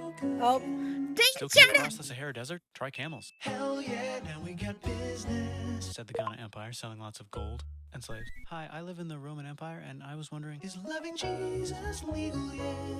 No. Actually, okay, sure, said Constantine, moving the capital way over here to be closer to his main rival. Don't worry about Rome, it won't fall. It's the golden age. yeah, I'm sure Rome will never There's fall. the Gupta Empire, not Chandragupta, just Gupta. First name Chandra, the first. Chandra Guess who's in Rome? Gupta. What's a barbarian? Non-Romans, said the Romans, being invaded by non-Romans. R.I.P. Roman Empire. Or actually just half of it. The other half is just fine. But it's not in Rome anymore, so let's give it a new name. The minds have figured out the stars. Oh, and here's a huge city. Population everyone. The Gok Turks have taken over the entire Eurasian steppe. Great job, Gok Turks. How's India? Broken. How's China? Back together. For like 5 minutes, I'm sure. There's more of them. Korea has 3 kingdoms. Japan has a kingdom. It's the Sunrise Kingdom. Deep in the Arabian desert, on the top of a mountain, the real God whispers in Muhammad's ear. So he goes down to the cube where everyone worships gods, and he tells them their gods are all fake. And everyone got so mad at him that he had to leave town and go to a different town. You can make a religion out of this, and maybe conquer the world as well. The Roman Empire is long gone, but somehow the Pope is still the Pope. Plus there's new kingdoms all over Europe. I wonder if there's room for Moors. Here's all the wisdom. In a house. It's the Baghdad House of Wisdom, just in time for the Islamic Golden Age. Let's bring stuff to the coast and sell it and become the Swahili on the Swahili coast, said the Swahili on the Swahili coast. Remember this tiny space you have to go through to get from here to there? Someone owns that now. I'll be honest, I don't really have a lot to say. It's kind of moving so quickly, I don't really have a lot to say.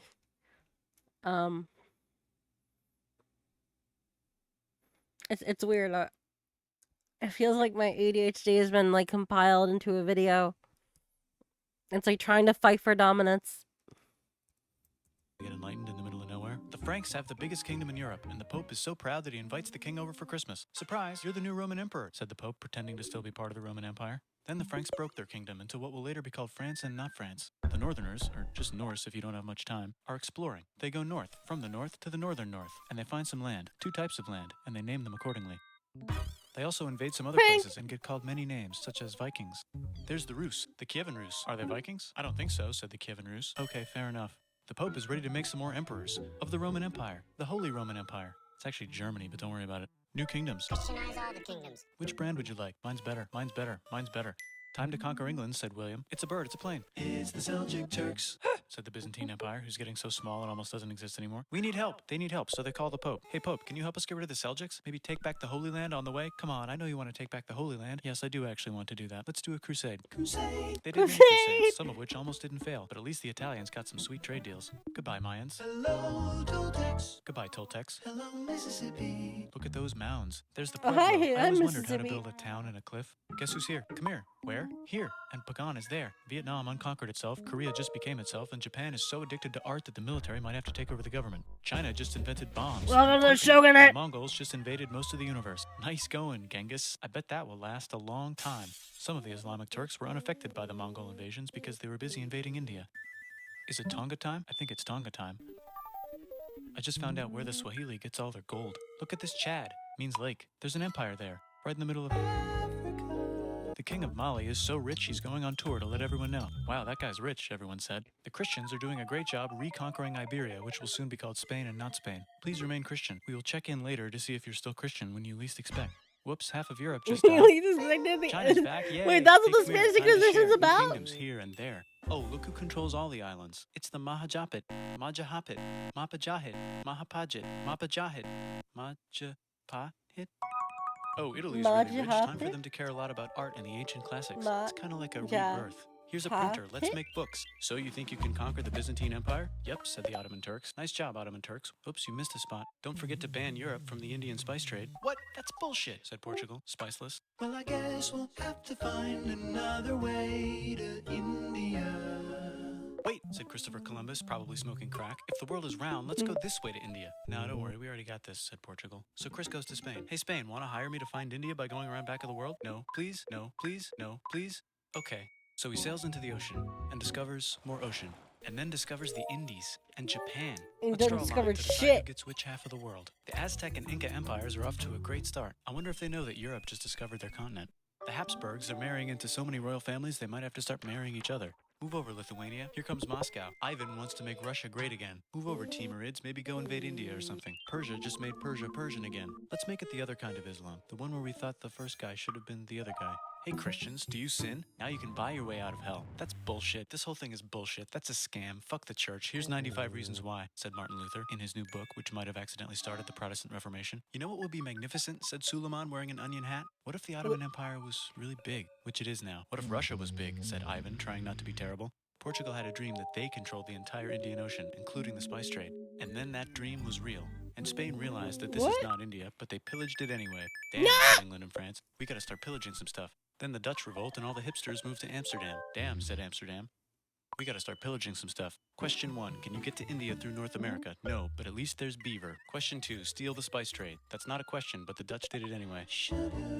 Guess where all the sugar's made? In Brazil. Stolen. In the Caribbean. And it's so goddamn profitable you might forget to not do slavery. The next thing on Russia's to-do list is to get bigger. Britain and France are having a friendly discussion about who should control the entire world, more specifically Ohio. Then it escalates into a 7-year discussion, giving Prussia a chance to show Austria who's boss. But what about Britain and France? Did they figure out who's boss? Yes, they did. It's Britain. Guess who's broke? Also Britain. So they start taxing the hell out of America. Fuck you, says America, declaring their independence and fighting for it. And France helps them win. Now France is broke. And Britain will have to send their prisoners to a different continent. Wait, if France is broke, why do the king and queen still wear such fancy dresses? Let's overthrow the palace and cut all their heads off, said Robespierre, cutting everybody's head off until someone eventually got mad and cut his head off. You could make a No, don't. Haiti is starting to like the idea of a revolution, especially the slaves, who free themselves by killing their masters. Why didn't we think of this before? Wait, who's in charge of France now? Said Napoleon, trying to take over Europe. Luckily, they banished him to an island. But he came back. Luckily, they banished him to another island.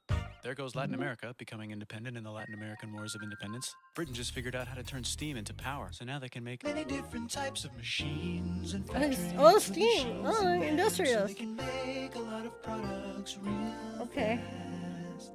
Then they invent some trains and conquer India and maybe put some trains there. Hey, China, said Britain, buy stuff from us. Nah, dude, we already got everything, says China. So Britain tried to get them addicted to opium, which worked, actually. But then China made it illegal and dumped it all into the sea. So Britain threw a hissy fit and made them open up 5 cities and give them an island. Britain and Russia are playing a game where they try to stop each other from conquering Afghanistan. Also, the Sultan of Oman lives in Zanzibar now. Why? That's just where he lives. India just had a revolution, and they would like to govern themselves now. Nope, said Britain, governing them even harder than before.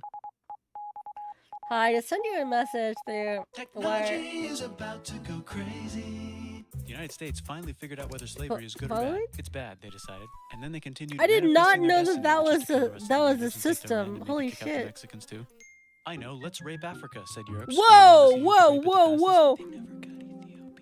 Britain and France are still hungry. They never got Thailand. The United States ran out of destiny to manifest, so they're looking for more. Hawaii, Cuba. Wait, Spain controls Cuba. Well, blame something on them and go to war. What should we blame on Spain? Let's blame the Maine on Spain. So they blame the Maine on Spain. Now we're in business. To celebrate, they kick Panama out of Panama and make a canal, connecting the 2 oceans. Britain just found oil in the Middle East. It makes cars go. China is so tired of being bossed around that they delete their old government and make a new, stronger government, which is accidentally weaker and controlled by a guy from the previous government. Europe hasn't had a war since the last war, so they start World War I. Look at those guns. It's gonna be a great war. So great we won't need a second one. After it's over, they blame Germany. Russia went on strike and the workers overthrew the government. Now everyone's paycheck is the same. Communism in the Soviet Union. The Arabs revolt and Britain helps. Now the Ottoman Empire's gone, so we can give the Jewish people there. a place to live. Hopefully the Arabs won't mind. Welcome to Let's cut stream. the First cake, time- said first Sykes and time Picot, chatting. carving up the remains of the not-so-Ottoman anymore empire. Except How you doing? Turkey makes a brand new turkey. And then the Saudis conquer Arabia. It just seemed like the right thing to do.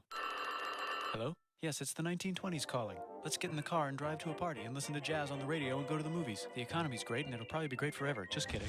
Germany's back featuring Hitler, the angry mustache model, and he's mad at the Jews for existing. Japan is finally conquering the East, and they're so Funny way excited doesn't the work, white honey. man Don't do came it. way too hard. Funny They way should doesn't probably work just deny right it. now. Hitler's out of control. So the Well, you international community tackles him and tries to you're explain why not killing all getting the Jews refunded. is a bad idea, but he kills himself before they could explain it to him. That's World War II. Bonus round: Pacific Showdown. United States versus Japan. Fight. Extinction ball. Let's unite all the nations and have some world No. peace. Hi, I'm That's Gandhi, and if Britain awful. doesn't get the hell out of India, I'm going to starve myself in public. Wow, that worked. Bonus, now there's Pakistan. Actually, 2 Pakistans. One of them could be Bangladesh later. The Jews and the Arabs finally figured out which one of them should live in the Holy Land. Me, they both said at the same time. Let's divide up the land so everyone's happy. Psych, they both get angrier. Look out, China. There's a new China in China. What's on the menu? Communism. No thanks, said the other China, escaping to an island. I wonder which one is the real China. There's the Korean War, Korea versus Korea. Nobody wins, then it's on pause forever. Let's meet the sponsors. Oh, it's the 2 global superpowers. They're having a friendly debate over which economic system is good and which one is an evil virus of Satan. And they both have atom bombs. Fight! Wait, no, that would be the end of the world. Let's just keep it cool and spy on each other instead. And make sure we have enough atom bombs. I'll race you to space. Now let's make some more countries fight themselves. Europe is tired of pillaging other continents, and the continents they were pillaging are tired of being pillaged. So here's a new map with new countries. Now you can't tell who they're being pillaged by. The United States finally decided whether racism is good or bad. They decided it's bad, and the world agrees. South Africa might need another minute to think about it. Let's check the world population. Whoa. Okay. Technology's better too, that might keep happening. The Soviet Union decides to relax a little and accidentally falls apart. Europe makes a union, so now they can all use the same money, except Britain because they don't feel like it. Let's check the mail. Surprise, it's on the computer. Whoops, someone just attacked America. I bet they'll remember that. Phone call. Surprise, it's in your pocket. Want to learn everything? Surprise, it's on the computer. Now your phone's a computer, Oh, no. which is in your pocket. Whoops, Oh, no, the we're economy just getting crashed. close. Don't Uh-oh. worry, the big banks won't fail because they're not supposed to. Surprise, flying robots. with bombs. Want to print a brain? Some people have no friends. Some people have no food. The globe is warming. I'm getting. Let's save the planet, said everybody. I'm getting like fucking. Let's invent a thing inventor, said the thing I'm inventor. getting Inventor after being overstimulated. invented by a thing inventor. That's pretty cool. By the way, where the hell are we?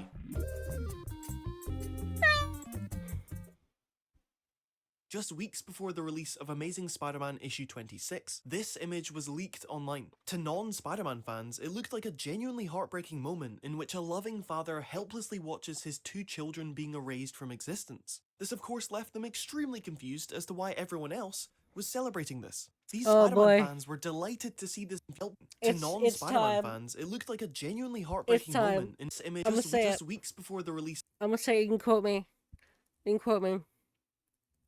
Fuck them kids. Yep. I'm glad those 2 kids in particular are dead. Fans, it looked like a genuinely heartbreaking moment in which a loving father helplessly watches his... Yep. Yep.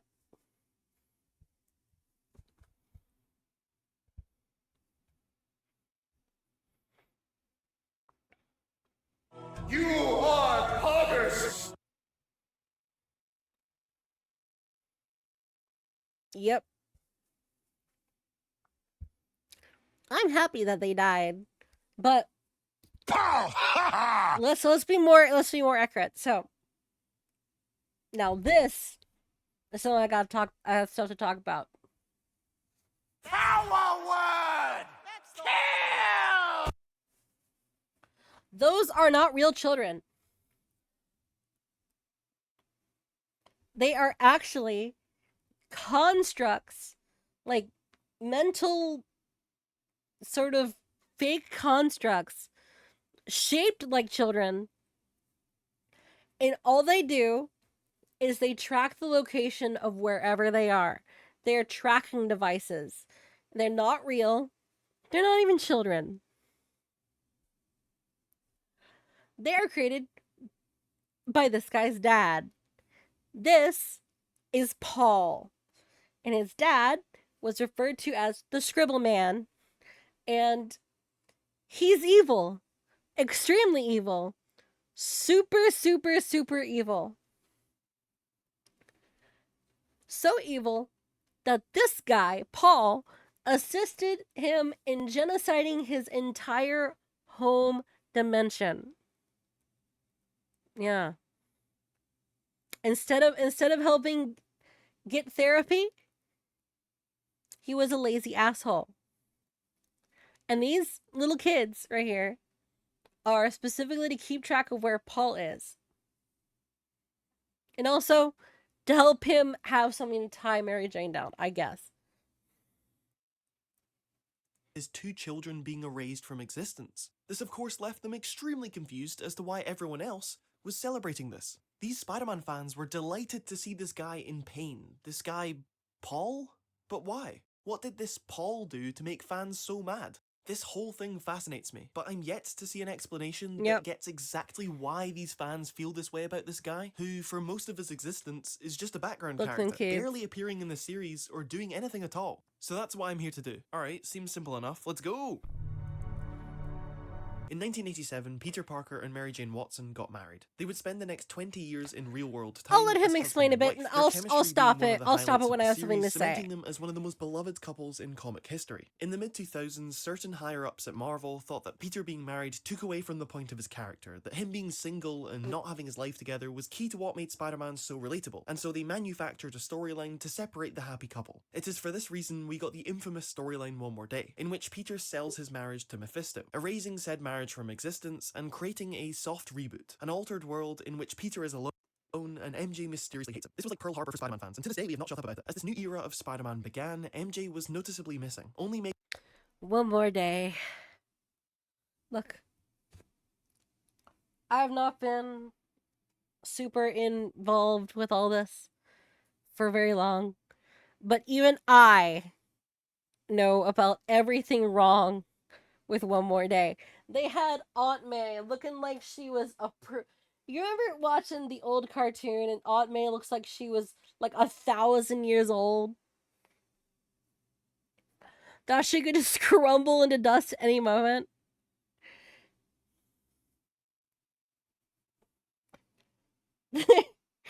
Wait, hold on. Let me see if I can find. Let me see if I can find it.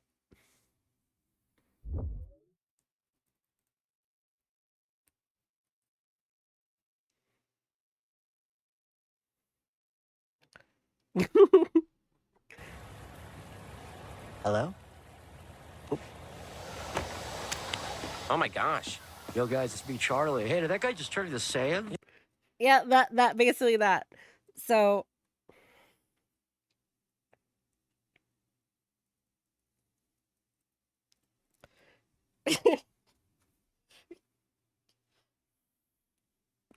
they actually have to keep making her younger because it genuinely does not make sense that she's like a gazillion years old and she's just meant to be Peter's just his aunt.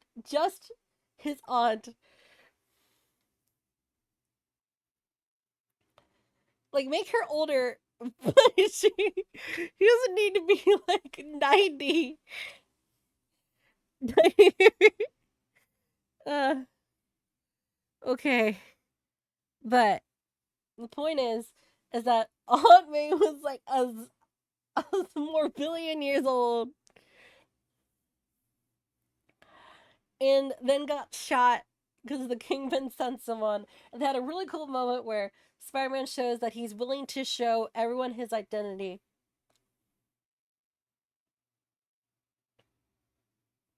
He's willing to show everyone his identity in order to get the point across that Spider-Man might not kill, but Peter Parker will kill someone who hurts his family.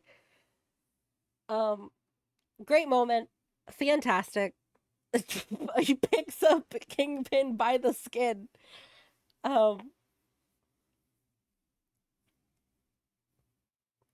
And then we go through, and then like, oh, Marvel is like, oh, you know, we've been having too many moments. You know, Civil War didn't do as good as we hoped. Fish, and so they fish for an idea, and they find an idea, and said idea is, why don't we ask the devil if we can just, you know, undo stuff? And so this incredible writer called Brian Michael Bendis, if you can't hear the sarcasm in my voice, goes and he's like, we'll ask the devil. And then they ask the devil. And the devil's like, yeah, how about we also take your marriage? Ooh. And so they do. And then this reset happens.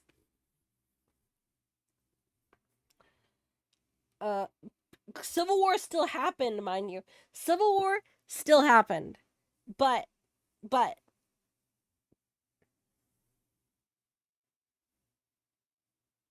hold on.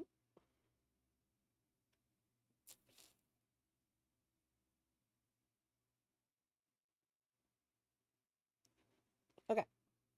Civil War still happened, but like everything Spider-Man did, you can kind of just like ignore it.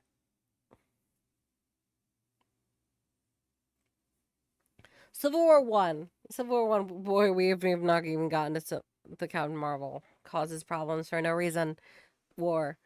So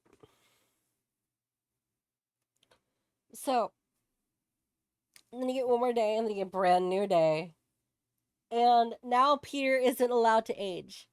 Well, turns out some comics come out and they're like, what if Peter didn't lose his wife marriage to Mephisto? And people really like it. People really like it. There was also comics like, what if Mary Jane didn't get her baby stolen? Yeah. They keep not letting Peter have a family. So there's kind of like hints of this in the past anyway. Marvel editorial, really weird. And so like, oh, resets him, resets them, resets everyone. But stuff that happened still happened.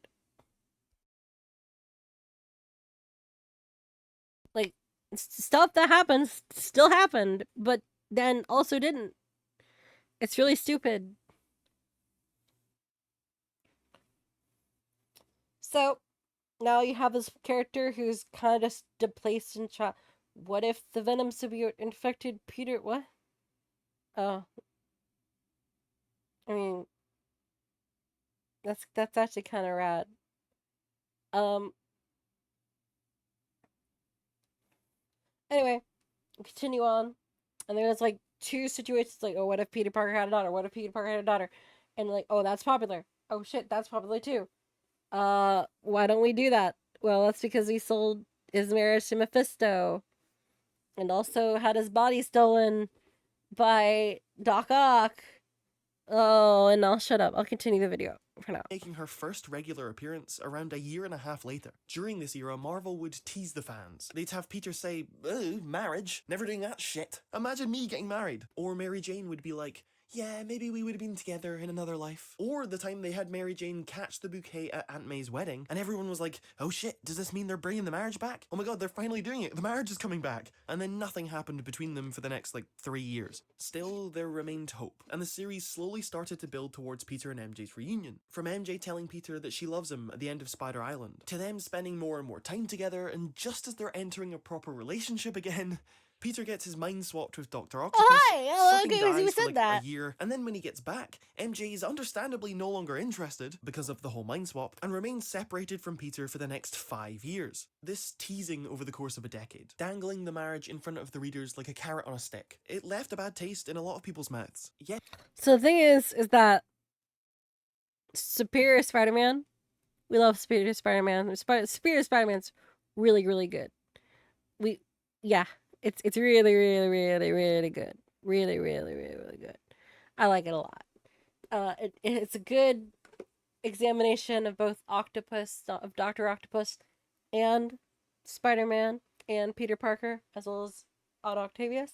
Very good. Very strong. Very, very strong.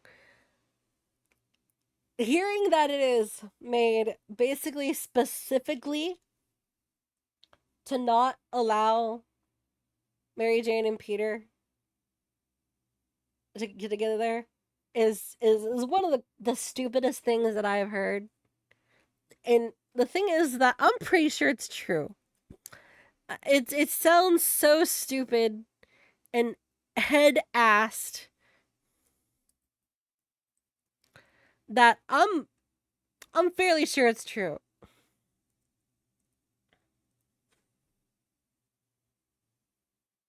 Anyway, let's continue. This might end up being the last video for the night, by the way. Yes, a big part of it was the relationship itself, but for longtime fans, the marriage was a symbol of the way things were. A time where Peter was able to make real progress in his life, to grow and mature, and had relationships which reflected that. After so long, fans were starting to lose hope that this kind of era would ever make a return.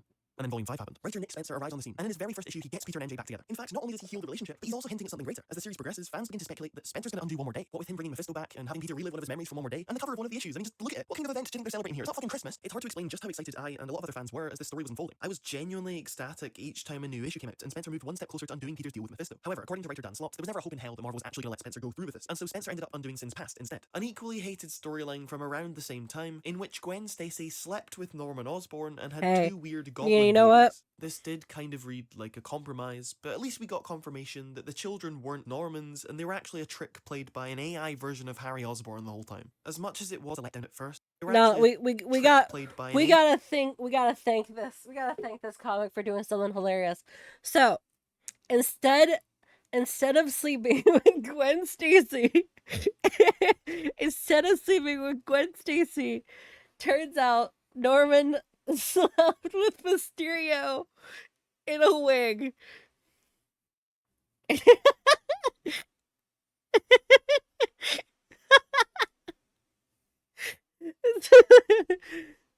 So if you ever wondered why I make Mysterio the goat jokes, he's taking up the ass, it's because they got Norman Osborn absolutely hopped up. in order to make him think that he had sex with Gwen Stacy by using mysterious tricks. And then they made him fake kids. That's why I think the Paul thing is so funny with his fake kids, because there was already a habit of 2 fake kids. So, amazing! Love this retcon. It's one of the funniest. It took a very gross and creepy and uncomfortable story and made it hilarious. AI version of Harry Osborn the whole time. As much as it was a letdown at first, I actually think this works way better. The ending of Spencer's run says, suck it up. It happened. Even if One More Day was undone, that wouldn't take away the effect it's had over the past 10 years. Those stories would still exist, right? Don't You worry can't about change it. the past. The best thing to do is to just accept it and move forward I in the don't right remember. direction. I don't Also, remember. it would be pretty ironic having a story infamous for undoing a bunch of stuff, and then you try and make up for it by undoing a bunch more stuff. Like, it wouldn't be fair, especially to some of those brilliant stories we got post One More Day. Endangered Species. I don't remember. Torch Song. No one dies, especially that brilliant dream sequence at the start of it. Clone Conspiracy. No, I'm kidding. But even that story has really good moments. After Spencer left, Volume 5 continued with a variety of writers and artists, including writer Zeb Wells, who would later take over as the main writer for the series. While I personally didn't really care for this run, I did appreciate the inclusion of Mary Jane, you know, the assurance that she wasn't going anywhere, and the fact that her relationship with Peter seemed to be on the right track. At the end of Volume 5, the two of them were planning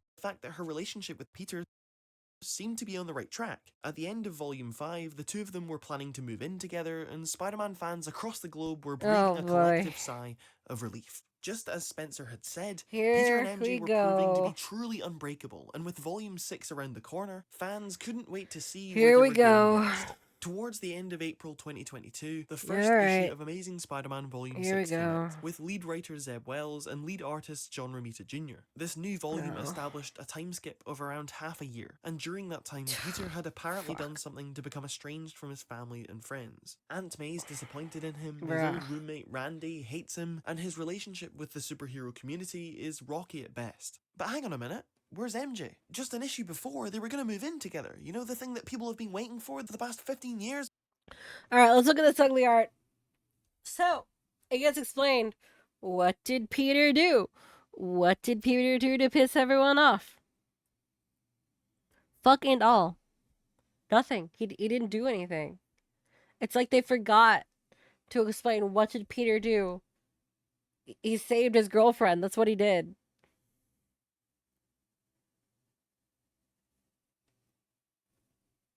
That's it. Like, nothing. He literally does nothing.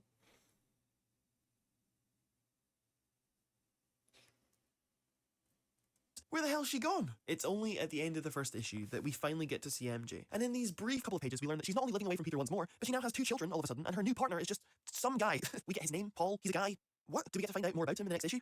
No. Going forward, he makes a couple of brief appearances in issues 3 and 7, refusing to give even the tiniest piece of information about who he is. His only function is to remind people of his existence, saying, hey, it's me, it's Paul. Who are you? Now, because a lot of people see Peter and MJ as being perfect for each other, and they have years and years worth of stories proving this, any attempt to separate them will inevitably feel unnatural. It'll feel empty for a lot of people. Marvel is fully aware of this, and so to fill the emptiness the best they can, they build up all these plot threads in advance to make it seem like Peter and MJ separating is inevitable, that it's the only option available for them in the context of the story. After MJ shows up at the wedding, the two arrange to meet and catch up, only for them to be interrupted by the Chameleon. The Chameleon kidnaps and impersonates Peter, not only being a weirdo with MJ, but also making moves on Peter's roommate at the time. This leads to Peter's roommate developing real feelings for him, and so when MJ recognizes this, she assumes Peter has moved on, and any potential spark between them is snuffed out. The most frustrating part about all of this is that none of these elements come out of nowhere. They all have a pretty believable setup. They've established in an earlier storyline that Chameleon's back in town, so when he does come back to steal Peter's life, it's no big surprise. Plus, stealing people's faces and impersonating them is like his whole thing. He's been doing it since the very first issue of Amazing. Yeah, the Chameleon is Spider-Man's first villain. I wonder if there would ever be a hero that surpasses Spider-Man in the eyes of children, way more than often than not. Through every generation, 10 kids tend to have Spider-Man as their favorite superhero. It tends to be Spider-Man or Batman. And Spider-Man is technically more popular than Batman. Not of the efforts of Marvel, that's for sure. Not in the last 10 years. Right time probably to say to Peter, we're pretty sure it's the editorial. There was a moment at the end of Zeb Wells' run. There was a moment, and we came to the realization there are still things that I don't like about Zeb Wells' run that I know is his fault. That I'm fairly certain was his fault. And that is the way that some characters are written. They're written very strangely. It's very uncomfortable, very robotic feeling. But one thing that I'm sure he was not at fault for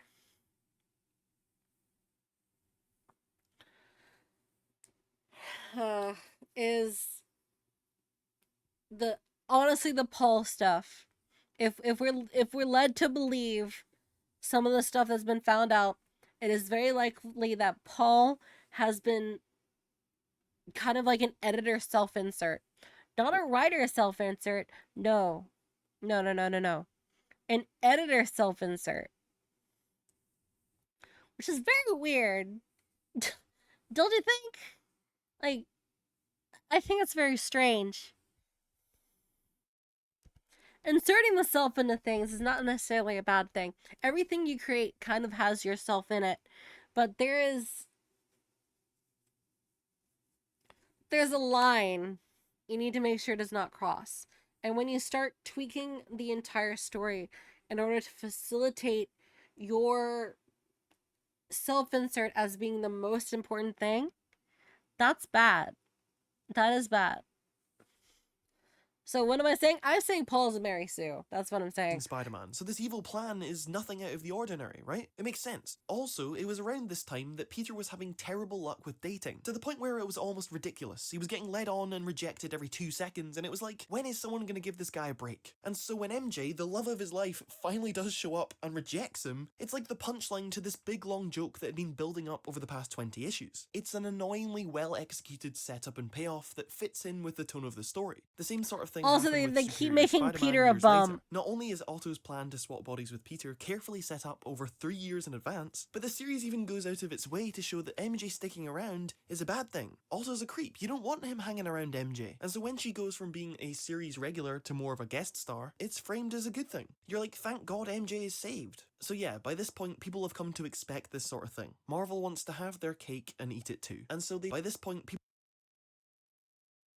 have come to expect this sort of thing. Marvel wants to have their cake and eat it too. And so they tease Peter and MJ getting back together, something will happen between them that's been set up before, the one and while it ends Starfire, up the being frustrating, I'm not it's Star. believable in the Oh, context I'm of not the story. They're not Starfire. fooling anyone. We Oh know my Marvel God. want Peter and MJ gone, but you can at least respect the effort on the creative team's part. This, I think, is why fans were in such denial with Paul initially, because to them his appearance represented only one thing, that Marvel was finally being honest. No more setups, no more plot devices, no nothing. It's this completely abrupt, zero-calorie moment that says, fuck it, gig's up. You know what we're doing by now, there's no point in hiding it. They abruptly introduced this character, immediately gave him one of the most important roles in the series while giving so little elaboration it almost became funny. The sheer lack of characterization Paul gets initially, in spite of the catastrophic effect he seems to have on Peter's life, it's like, it feels insulting yet hilarious. It's so dumb that it becomes kind of genius, and that moves people emotionally in multiple directions at once. It's not that Peter and MJ were separated, everyone knew that was going to happen at some point, but to do it like this, people just couldn't believe it. They're Peter and MJ's kids, not Paul's. This has to be another reality, or a nightmare, or an illusion. This is just a dark feature, just like Flashpoint, and Peter will eventually prevent it from happening, right? Peter and MJ having a kid has always been a kind of touchy subject among Spider-Man fans. First you had MJ announcing she was pregnant in the 90s, and building Peter up to be a father over the next couple of years, Oh wow, only they're for the talking about child it. to be taken away from them in the end. Then of course there's the bit in One More Day when Peter talks to his future daughter, the daughter he will never have now thanks to Mephisto's deal. And so to see this version of MJ finally getting kids of her own out of nowhere, and also the father's just some random guy, it only added to the disbelief among fans. It just couldn't be true.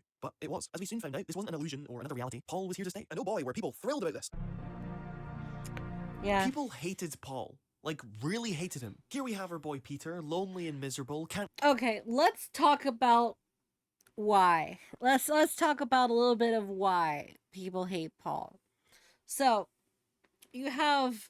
Let's actually go back to Superior Spider-Man as an example of this. We have a ton of legacy characters, and even new characters, classic characters, everything. You got Miles, you got Eddie, you got Flash, you got Otto, you got every single people in the sun. You got Silk, you got Ben, you got Kane, which is gonna come up later. I'm gonna bring that up later. Maybe I'll bring it up right now. So we thought we were gonna be getting a bit of a new Clone Saga. We don't know if it sucks yet. We don't know. It still bothers me. If you've not heard, Norman Osborn is currently the Spectacular Spider-Man. And Peter is kind of he's kind of got a Guardians of the Galaxy thing going on right now. He's shacked up with Rocket Raccoon in space, and they've got like this weird symbiote dog friend, and he is holding a genetic like splicer guy hostage in order to make him stronger. He's got a new suit and everything. But right now on Earth, Norman Osborn is Spider-Man. Maybe this is what they're gonna do to make him evil again. He got his sins eaten or whatever, and it means it like cleansed his soul of the goblin or some shit. We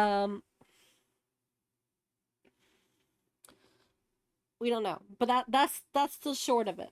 Is that it's also a way that they are purposely damaging Peter's reputation with New York with a bunch of superheroes, is that they have Norman doing it. What they could have done, because he's being more aggressive, he's more dangerous, his web fluid is dangerous to people, and so he's not very friendly neighborhood anymore. Because it's not him. So Ben, who I'm gonna lose it. He is currently Chasm. He's Chasm. I hate that shit. I kind of totally love the Scarlet Spider, so him being called Chasm with that ugly purple and fart green costume. I despise it. This every Scarlet Spider costume has been really, really cool. Oh my god, I'm a Chasm. Anyway, Ben Riley is currently Peter. Love that. That's great. I actually like that a lot. And there's situations where he hasn't actually been Peter. He wasn't actually Peter. So there's stuff that he doesn't know. There's mannerisms that he has that are incorrect, and he doesn't know how to get through these things. And that's great. That's actually pretty cool. And so we thought, oh shit, is the new Spider-Man Kane? Is it Kane? No, it's not Kane. It's Ben Riley is Peter, and Kane is not Spider-Man. That would be pretty cool if his clone brethren were kind of holding down the fort. And Kane is known for being more aggressive and dangerous, so it would have made sense. But no, it's Norman, and I don't know if that's ass or not. We're gonna have to see. I mean, they have the Hobgoblin. Honestly, the Hobgoblin's pretty cool. I actually have an issue. I have an issue of Spider-Man, the Amazing Spider-Man. Let me see if I can get the number real quick.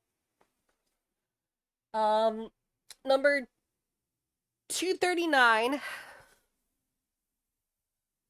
now strikes the Hobgoblin. I have that. It is protected for 60 cents. It's up there. It is a I don't have a lot of things, but I have that. I like the Hobgoblin. I don't like the Hobgoblin as much as I like Mysterio. I like Mysterio a lot. Green Goblin's always the Green Goblin and Doctor Octopus. Green Goblin and Doctor Octopus are like the top. But I do kind of prefer when Octavius is kind of a morally gray character. Or even an anti-villain, so to say. Anyway. So, we're in this really weird space where we have all these characters who could be doing things. And you know what? I'm gonna say it.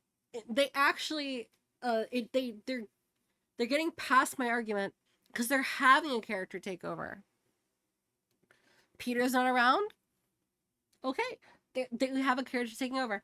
So there's the issue is that they make a character which we have no investment over. We know nothing about. He just magically slots in. Where'd he come from? We don't know. That's a big problem with it. Is that they just kind of just popped him in there. This kind of spawned Paul in. They really did just fucking spawn him in. And that is part of people's problem. But also there's some things that Will does, and I hate it, like, please, Norman, I need your help. This is base Vulture I'm up against. Or as you can see here, he's getting absolutely dogged on by Tombstone. Catch a break, and yet Paul here, he has no problems. He's charming, he's fairly confident, he has unlimited money. I mean, we don't even know who this guy is. He barely shows up, and yet we're supposed to believe that what, MJ just ditched Peter for him because he's just the perfect guy who in her eyes somehow holds a candle to one of the greatest heroes to ever exist? Fuck you, Paul! I know there were all the jokes and the shitposts and all that, but once the joke got old and people slowly realized that Paul was actually a thing now, this initial disbelief turned into blind rage. Of course, the story was not doesn't want you to blind. like him. It You're was supposed to have very an unfavorable focused. reaction to him. Though I feel like the intention here was more to create intrigue for people to ask, oh, what's this guy's deal? I want to know more. Rather than just pure unparalleled hatred. Now yes, the series isn't all bad. There are some redeeming qualities outside of Paul that are genuinely pretty cool. Take the crime lord Tombstone, for example. He shows up at the start, and he's pretty cool, especially the moment where he gets bombed to shit, and then we see him walk out of the smoke having protected his cat from the explosion.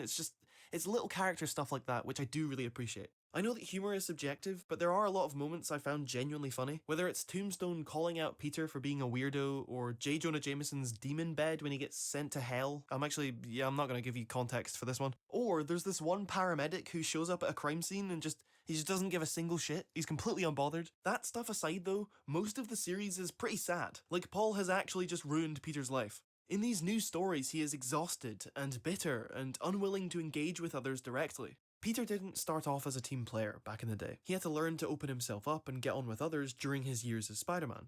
Alright, here's another point. Paul has effectively destroyed Peter's everything, like his entire life. It is this situation has destroyed his professional life, like every single thing he's got. Like he doesn't have the Fantastic Four anymore. He doesn't have the X-Men anymore. God knows what the fuck the X-Men are doing. They're partying on their living island, going like, "Oh, I can't die! Watch this!" as they slit their own throats and then come back out of the tree birthing unit. It's really weird. They got their own thing going on, so he doesn't have any connection to any X-Men stuff going on, which, like, there's an instance of Wolverine dies, he's like, make Spider-Man a teacher. They need to know his values, and it's like so he's kind of lost his entire support structure, kind of even Aunt May, for reasons that, due to the time skipped, we're just not told. And then there's just this new guy, and the whole world revolves around him. So now that he's lost MJ to Paul, we'll keep going. We'll keep going. Seems to have retreated back into this loner mindset as a shield from emotional vulnerability. He's regressed, and it hurts to watch. He struggles in fights, getting his ass beat over and over again, which is almost embarrassing given the challenges he was able to overcome in the past. He gets out of dangerous situations not due to his own strength or indomitable will, but just by getting lucky, being saved by other people at the last minute when he can't stand up for himself. The one time he does manage to hold his own, it turns out he was being manipulated by Tombstone, so he can't even count that as a victory. He holds the respect of absolutely no one, and is honestly just one step away from making a giant web slingshot and firing himself off right into the sun. To top things off, Peter now has to share a significant amount of his time with Norman Osborn, who is cured of evilness in the last volume and has now offered Peter a job at Oscorp. They brought that up. It's not easy seeing the guy who killed your girlfriend be your new boss, but Norman claims to have changed, so it's worth keeping an eye on at least. Wait, hang on a minute. Who's this at the Oscorp offices? Paul. Oh, piss off. Yeah. For Peter, it all seems like one big dead end. And then we got the goblin costume. We got Peter honestly looking like one of those pale white memes where the everything is white, and then he's like crying, he's got the mask on, whatever. Things do start to turn around when the big Judgment Day crossover happens. During this event, a giant celestial puts humanity under its judgment both as a collective and individually, giving each person on Earth 24 hours to prove themselves worthy, or I don't know, it'll blow up the whole planet or something. The celestial appears to each individual as a person from their past, and in Peter's case, it appears as Gwen Stacy. When Uncle Ben died, it was very difficult for Peter, of course, but it made sense to him. It was an immediate lesson that taught him about responsibility and self-actualization, and he was then able to move forward and put that lesson to good use. When Gwen died, however, it was senseless. There was no meaning, no obvious thing that he had to change about himself, and so, like anyone would, he tried to continue the way he was before, and just try not to think about Gwen in the hopes that it would all go back to the way things were. This of course didn't work. He crumbled due to his grief, his sense of identity just kind of fell apart, and he isolated himself from everyone. Fun times. Peter would eventually realise that if Gwen's death taught him anything, it was how to move on, and that moving on isn't just forgetting. Ooh, a panel from Spider-Man Blue. Amazing. Read it any way you can. About it. It's about becoming deeply familiar with the past, incorporating that pain into this new understanding of yourself, and moving forwards, having changed, but stronger as a result. Reliving this horrible memory and reflecting on it. It's a painful process for Peter, but it's ultimately worth it. It's allowed him to become a more competent superhero. It's allowed him to handle other tragedies better, and he's overall just more secure in his identity. This is a topic near and dear to my heart, so I hope you'll trust me when I say that Wells gets it. I think his use of Gwen here is really effective, because it does the same thing I was talking about, but in a literal sense. Wells makes Peter literally face his past instead of running from it. And unlike Randy or Black Cat or the Fantastic Four, this is someone he can't ignore, and it forces him to stop, breathe, and evaluate his situation. It's a hard pill to swallow, but MJ has moved on. These things just happen sometimes. The world fucks you over without an explanation. But he can't live his life hoping things will go back to the way they were before. Gwen standing there in front of him is proof that it's possible for him to move on. It's a genuinely great way to show Peter that he'll be able to get out of this a stronger person, rather than have a character just tell him. Under Gwen's watchful eye, he acknowledges the people he's neglected and does what he can to get on the right the track. art in this, He helps this out his issue roommate is so Randy. hideous. He I wish checks in on his Aunt it May. was better. He makes sure Miles knows how proud of him he is. Oh, thank you, Miles, for some actual good drip in this He issue. also reflects on Norman. After all, if Norman can change, if he can do the best he can to improve his life, despite everything that's happened, then perhaps Peter can as well. The issue then ends with what I'd consider to be a touching moment in which Peter gets to talk to the real Gwen, and gets one last moment with her before she fades away. In the following issues, we start to see a slow but sure improvement from Peter, as he starts taking some initiative in his life. He gets on with his colleagues better, he asks Black Cat about their relationship and wants to take things further. He's really taking control of things and believing that things can be better. Sure, it sucks that he's in this position in the first place. I'd love him to be more like Peter from Spider-Verse right now, but you know what? He's doing his best. He's come a long way, he's back on his feet now. Let's just be grateful for what we have. Him and Black Cat are going for a weekend away together. It's a cute little date, and... Wait, hang on a minute. Who's this at the hotel? Oh no, please. Oh my god. Random, totally at random, fucking Paul jump scare for no reason. Oh, there's Paul. Paul's here. There's MJ there too. Wow, holy crap. Oh, who's that? Who is that? Oh, yeah, it's unfucking believable. There's the odds of that are impossible. God, why? I almost forgot about you. This is something I'm sure a lot of readers will relate to. You're trying to get invested in Peter's arc. You're thinking, hey, maybe this isn't that bad. And then Paul shows up, and suddenly you're pissed off again. He pulls you out of the story that you otherwise would have enjoyed. How does Paul manage to do this? I mean, yeah, his introduction at the start was abrupt and designed to antagonize people, and so whenever he shows up again, it takes you back to that feeling at the beginning. It reminds you how annoyed you were. And yes, seeing him cruise by without any problems while we've had to see Peter struggle to get to where he is, it's frustrating. His confidence feels unearned, and so you're like, well, I don't really care about these other characters anymore because I've been reminded that this smug asshole exists. Still though, I don't think that's it. I don't think that fully describes why Paul is able to take you out of the story the way he does. I think the answer then can be found by looking back. Before Paul, before Mephisto, a much more peaceful time where I find myself enjoying a story more often than not. And it wasn't just that these stories were good, but it felt like both the author and the audience were on the same page in terms of what Spider-Man should be. Take Straczynski's run, for example, also drawn by Romita Jr. For the longest time, it just feels felt like better. This runs and art my own opinion just were in harmony. feels better. He thought Spider-Man should be growing up and making progress with his life, and I thought the same. He thought Peter and MJ should be together. And am I crazy? Am I crazy? Closer with Aunt May. Does the And art not look just more consistent? Right there along with him. It was all nice between him, the writer, me, the reader. These two parties having a gay old time together. But then along came one more day, and it introduced this third opinion all of a sudden. Not Straczynski, the writer, not me, the reader, but the editors, the guys at the top. Representing the Marvel Spider-Man editorial as the devil is so accurate. For Spider-Man, it is so accurate because Spider-Man is their strongest property, and so they keep him under the thumb the hardest. The thing is, it'd be so much better if they loosen the tie, like if they just let him do it. Ironically, Deadpool has it easier than Spider-Man. Used to have it easier. Well, I mean, everyone has it easier than Spider-Man, but X-Men are kind of doing their own thing. Like Beast was making clones of Wolverine, and those he turned evil, and he was making clones of Wolverine. That's fucking crazy.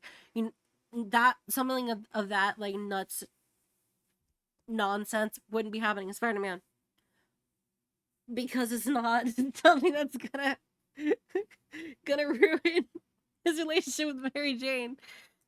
And they interfered with our arrangement like the hand of God, taking all of Straczynski's hard work, taking all of my enjoyment and investment, and dismissing it. Nope, it's like this now. It was condescending, almost. This third party coming in and being like, oh, this is nice. You guys, the author and the audience, getting along all swell.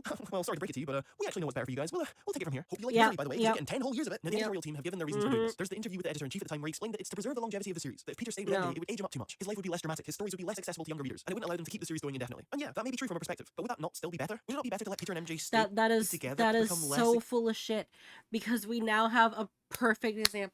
We have three. We have three perfect examples. One might I prefer. One's an imperfect example. We're gonna start with that one. Spider-Man Life Story was a series where basically, it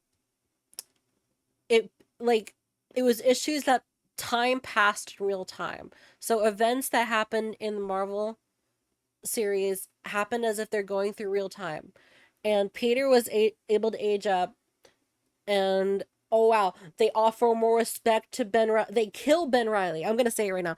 They kill Ben, and it still has more respect to Ben Reilly than the fucking chasm experience has been.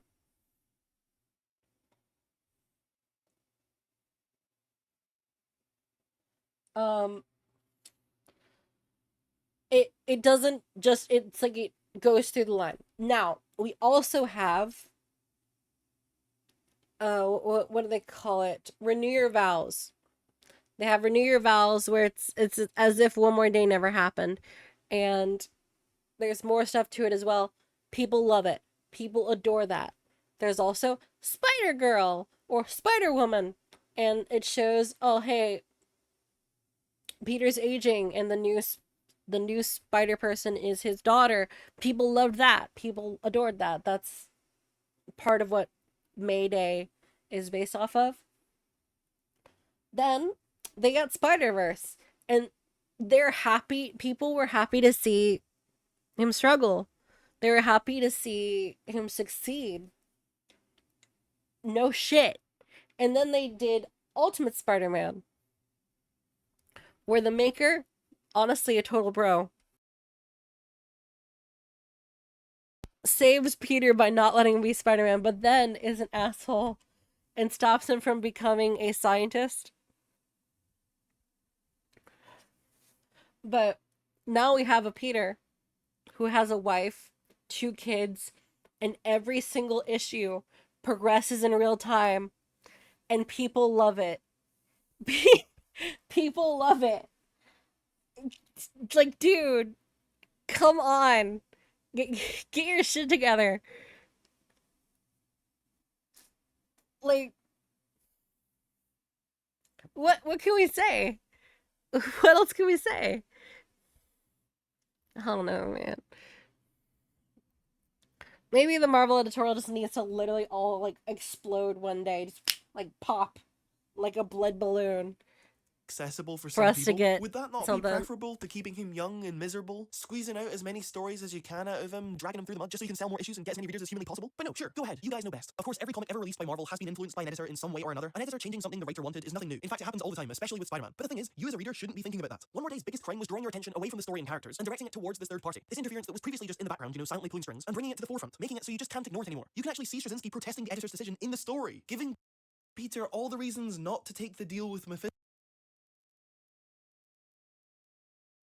begging him not to bend to the will of this third party, and yet Peter still takes the deal in the end because the writer can't win, and we're all aware of that now. And this wasn't like the Clone Saga of the 90s, which was more a case of editorial incompetence, right? The higher-ups running around like, oh shit, we've got this messy storyline that everyone's getting sick of. Let's just get rid of it and we can go back to the way it was before. This wasn't like Sins Past either, where everyone, editors included, pretended that it never happened straight after. No, this was a case of clear and calculated interference which had a proper lasting effect on the stories that came afterwards. Going forward, I had this underlying frustration whenever I picked up a Spider-Man comic. This anger at the fact that we're on this path that the author didn't want, and I didn't want, but I now know that if we try and stray from this path at all, the hand of God's just gonna come back and keep us from straying too far. Whenever a writer joined the series in this post-One More Day era, they unfortunately inherited this frustration, and they could either work around it by ignoring the issue as much as possible, as seen with the Brand New Day stuff. They could acknowledge it and tease that it would soon go away, like Spencer did to a debatable degree of success, or in the case of Volume 6, take advantage of it. Fuck it, maximize the anger, turn it into a spectacle. Because that's what Paul is, right? He's not the character. I mean, he barely has a personality. He's just the symbol of interference. This target for everyone to direct this decade-lasting anger towards. Quite literally, all he does is interfere. He interrupts these characters just as they're about to make a connection for the sake of it, just because he can. And so I treated Paul with the same malicious, devilish quality as Mephisto. Sadly, the story told in the actual comic took a back seat. For me, the real story was the editors versus fans. These guys at the top talking down to the readers, thinking they know best. And whenever I would start to forget about this and try to experience the story for what it was, Paul would just show up and I'd be like, oh yeah, I don't actually view this as a story. This is just another condescending course correction done purely to boost sales. Thanks for reminding me, Paul, dickhead. Despite Straczynski and Wells being in similar situations, Straczynski gets a pass, I think, from a lot of people because it was his final story before leaving. He was seen as the guy who went down fighting for our side. He was the first victim of this interference that took away from what was otherwise a really solid run. With Wells, however, this interference was there from day one. And so he's unfortunately seen as complacent with editorial. It's like he didn't even try to fight back, making fans way less sympathetic towards him. When Straczynski splits up and claims that Peter was 17 when he was bitten, you could say, well, actually, Straczynski, Amazing Spider-Man issue 240 clearly states that he was in sophomore year, making him around 15 years old, and this has been backed up multiple times. But whatever, it's fine. Doesn't affect the story in any way. But Zeb Wells, if he dares confuse things, if he has Peter say to Norman that he was once like a father to him, it's like, what? When the fuck was he ever a father figure to him in the comics? Are we thinking of the Raimi films here? The real Peter would never accept Norman. For the real Peter, seeing Norman's face would send him into a blind rage. He wouldn't stand the sight of him. Do your research, Wells. God, you've ruined it for me. You've ruined my entire life and you've sent my dog to hell and burnt my house down. Needless to say, when I'm talking about this anger towards authors and editors and such, I am not talking about people who express it through threats or going up to the guys in person and giving them a hard time. This is a real problem, especially in comic fandoms, and that behavior is inexcusable. It is possible to not like someone's work, to be angry with them as a creative, and then express those feelings in your own space. What series of people to get pit until your 30s? Ultimate Spider-Man, it's great. It's so good. Genuinely, I think he can be really funny. He writes a great The new Ultimate, let me be clear, the new Ultimate Spider-Man. Whatever the hell this is. John Romita Jr. is a fucking legend. He's worked on some of my favorite Spider-Man stories ever. Scott Hanna on inks, Marcio Menace on colors, Joe Caramagna, whose lettering I've been reading since before I can remember. These are all hard-working guys, and so I try to get invested in it. I really do. I wish that it was just me and the author. And while we may disagree, at least it's just us. And I'd be willing to compromise if I thought they genuinely believed in what they were putting forward. There will be characters I find really cool. Jokes agree, at least it's just us. And I'd be willing to compromise if I thought I should love the Chasm suit. I really should, but I can't.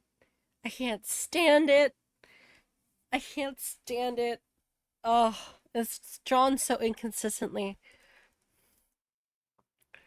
Well, you know what? If you gave the Chasm suit to Kane, that'd probably be pretty cool. But I don't know. Maybe there's like one, two, possibly three whole suits that suit Ben Reilly better.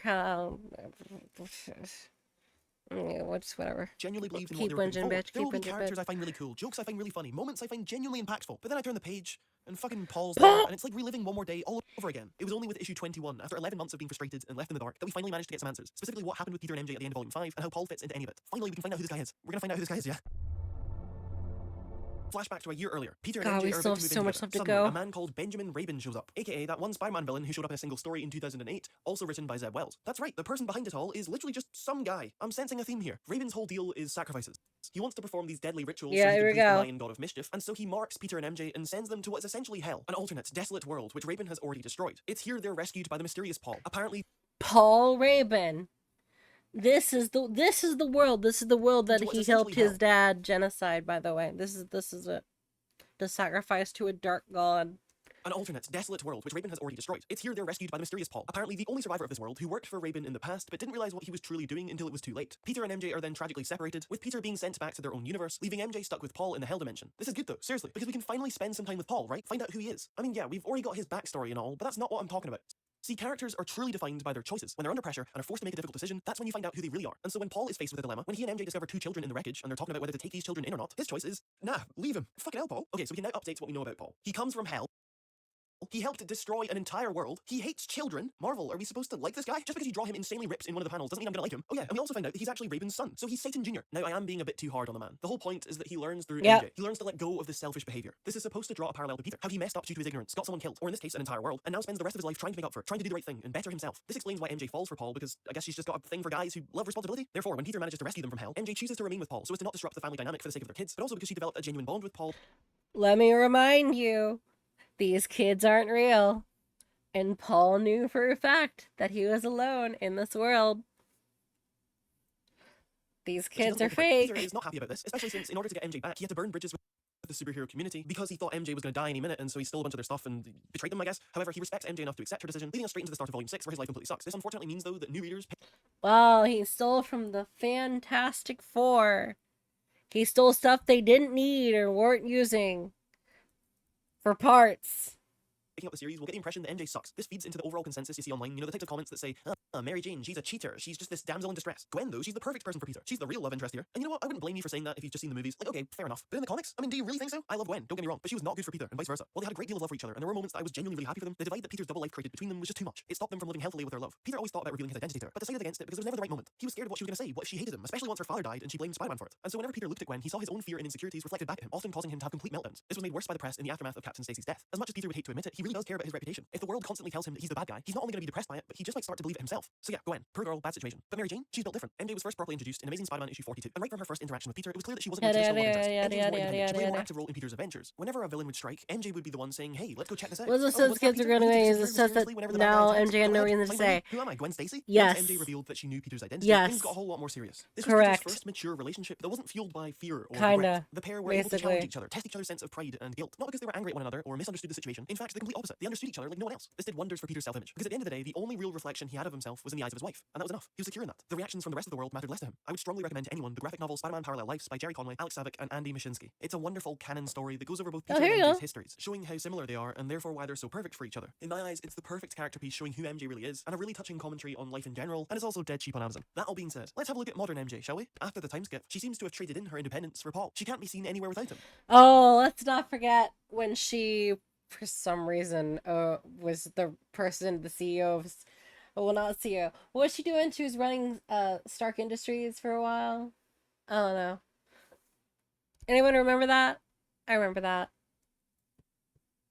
She barely has an active role in the story to start with, showing up once in a blue moon, shutting down Peter whenever he tries to talk to her. Overall, she feels more like Gwen. Think about it. Whenever Peter meets her in this series, she reflects back Peter's inadequacies, his failures as a person. She's an object of desire that Peter needs to win back, but he can't because they're not on the same page. They don't know each other, and he suffers because of it. The silence between them is just uncomfortable. It feels wrong, especially since the foundation of their whole relationship is communication. They still challenge each other, sure, but it feels more bitter. They're not trying to help each other here. There's an underlying anger and confusion in every conversation. Now, like I said, this isn't just done by accident. It's all done to serve Peter's arc in the beginning. By changing MJ like this, we understand just how alienated Peter feels, how disconnected he is from his usual self and environment. It's only once he builds up this confidence and goes through this personal reinvention that we, the audience, are rewarded with the truth. As things get clearer for Peter, things get clearer for us also. So surely, now that this alienation has served its purpose, and with Marvel teasing the end of this whole arc, surely MJ will go back to being her usual self. Yeah? After the flashback, we jump to the present day, where oh shit, Raven has returned and he means business. Oh, right. Also, Paul's dad kills, Miss Marvel. On confronting MJ, Raven reveals that her kids, the ones she'd been raising for years, were never actually real. They were Raven's own creation, and just as he brought them into the world, he now takes them out, erasing them from this reality. There we Not only was go. this immensely satisfying for people who hated Paul because they got to see him suffer, but this was the first actual piece of evidence that this was all going away. With the children gone, the status quo established at the start of the run was finally starting to crumble, and maybe, just maybe, we'd soon wake up from all of this. When I was reading this issue, I remember thinking, no, okay, it wasn't. Raven's demanding a sacrifice here. He wants to kill Mary Jane to achieve godhood. And Paul here, he's the son of the demon. He's looking for an opportunity to make up for his father's sins. He's got nothing to lose now except MJ, who he loves enough to put her life before his. He's been tormenting us Spider-Man fans for the past year. Now's his chance to make up for it, to prove us all wrong. Paul will sacrifice himself for MJ. This is genius. Go on, Paul, save the day. I love you. Okay, Raven's moving in for the sacrifice. He's going after MJ. What's gonna happen? Is Paul gonna show up at the last minute? Is he gonna sacrifice himself? Is Peter gonna sacrifice himself? Is it gonna be Norman? No, wait, no, it's Miss Marvel? What the hell? Yeah. Miss Marvel, who'd been making semi-regular appearances throughout the series, manages to trick Raven using her shape-shifting powers, and therefore when Raven sacrifices her, he's rejected by the gods and fucking dies. Paul then shows up alive and well, lets Mary Jane know of their fake children's fates, and the end. Wait, that's it? Paul's still a thing? Okay, maybe that wasn't the finale after all. Hey, we've still got the Norman thing to resolve. We've still got Tombstone kicking about. Maybe these loose ends will come together. Yep. I remember this. I was here for this one. I was around for this one. I witnessed this one live. I witnessed this one live. In the next story, and something will happen with Paul. As it soon turned out, we found new hope starting with issue 33, when Peter is injected with the sins of Norman Osborn, turning him into an edgy Spider-Man who swears revenge on those who wronged him. And by God, you could not believe the hype when Peter approached Norman and said those magic words. You haven't seen Paul around, have you? No reason. Obviously, Spider-Man killing someone would be pretty bad. It's never been pleasant in the past, but at this point, I think a lot of people were just so desperate for this to go away that they gladly welcomed Paul's brutal end at the hands of Peter. Finally, this is it. Peter chasing Paul like a madman. It would give us a reason for everyone to hate Peter if when he was injected with the literal Green Goblin juice. Like, this is Green Goblin in this juice, and he killed Paul. It would have worked, especially if he Death of Gwen Stacy to him. And Paul running away like a little weasel, leading us to the great big moment we'd all been waiting for. You should have never come to this world, Paul. You don't belong here. I'm not going anywhere. You do what you gotta do. Works for me. Of course, he doesn't actually die. He's caught by MJ using her magic powers. Oh yeah, she has magic powers now that she got from Paul because... yeah. Oh, here's another one. They made Mary Jane into Jackpot. Oh, you get to Jackpot, Taga. Which shouldn't suck, except they made it so Paul designed in this, he designed, it gives her powers randomly, which means that she is never gonna lose unless the writer says that she loses, and it means that we can never have a truly creative fight because their powers are never truly random. Whatever. The point is that there is a literal you die option. Why? I don't know. I don't know. As we all know, you've got to have powers nowadays, otherwise you're boring as shit. Forget that one of the main reasons Spider-Man's supporting cast works is the divide between powered and non-powered people, and how the civilian stuff is often way more interesting than the supervillain fight. Right? Forget that Exactly. is... Thank you. Thank you. And here we go. Oh, it's depicted so boring. Important to test Peter's pride. It humbles him. Oh, it makes her so... It removes so much strong female character. Oh my god. See, all right, let's contrast this. So in Ultimate Spider-Man, Mary Jane punches Ultimate Mysterio. Mary Jane punches Ultimate Mysterio so hard it knocks. No, Junie, don't spoil it. Don't spoil it.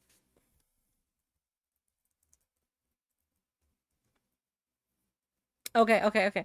She's the best, therefore she's a strong female. No, but, like, I hate this Mary Jane. But Ultimate Mary Jane is great.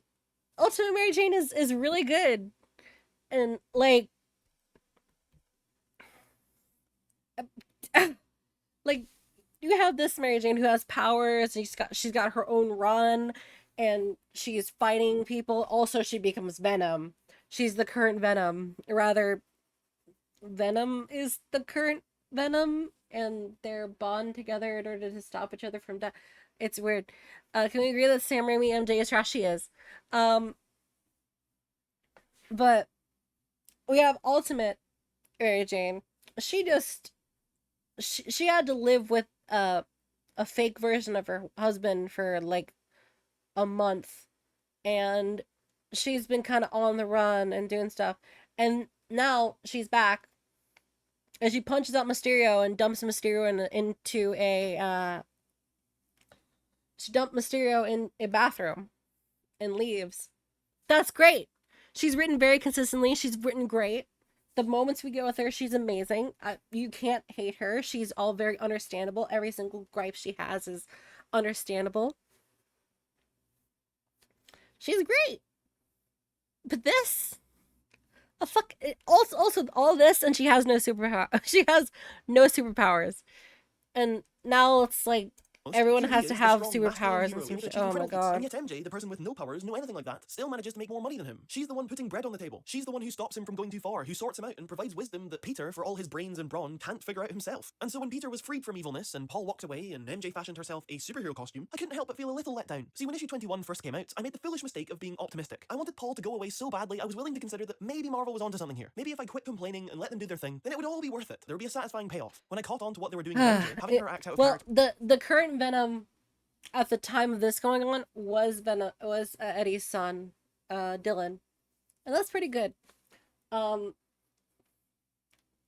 had a good mother mother-son dynamic with Venom, the symbiote, and then there was the Venom War, and there was a lot of symbiote stuff going on there, which brings another good point.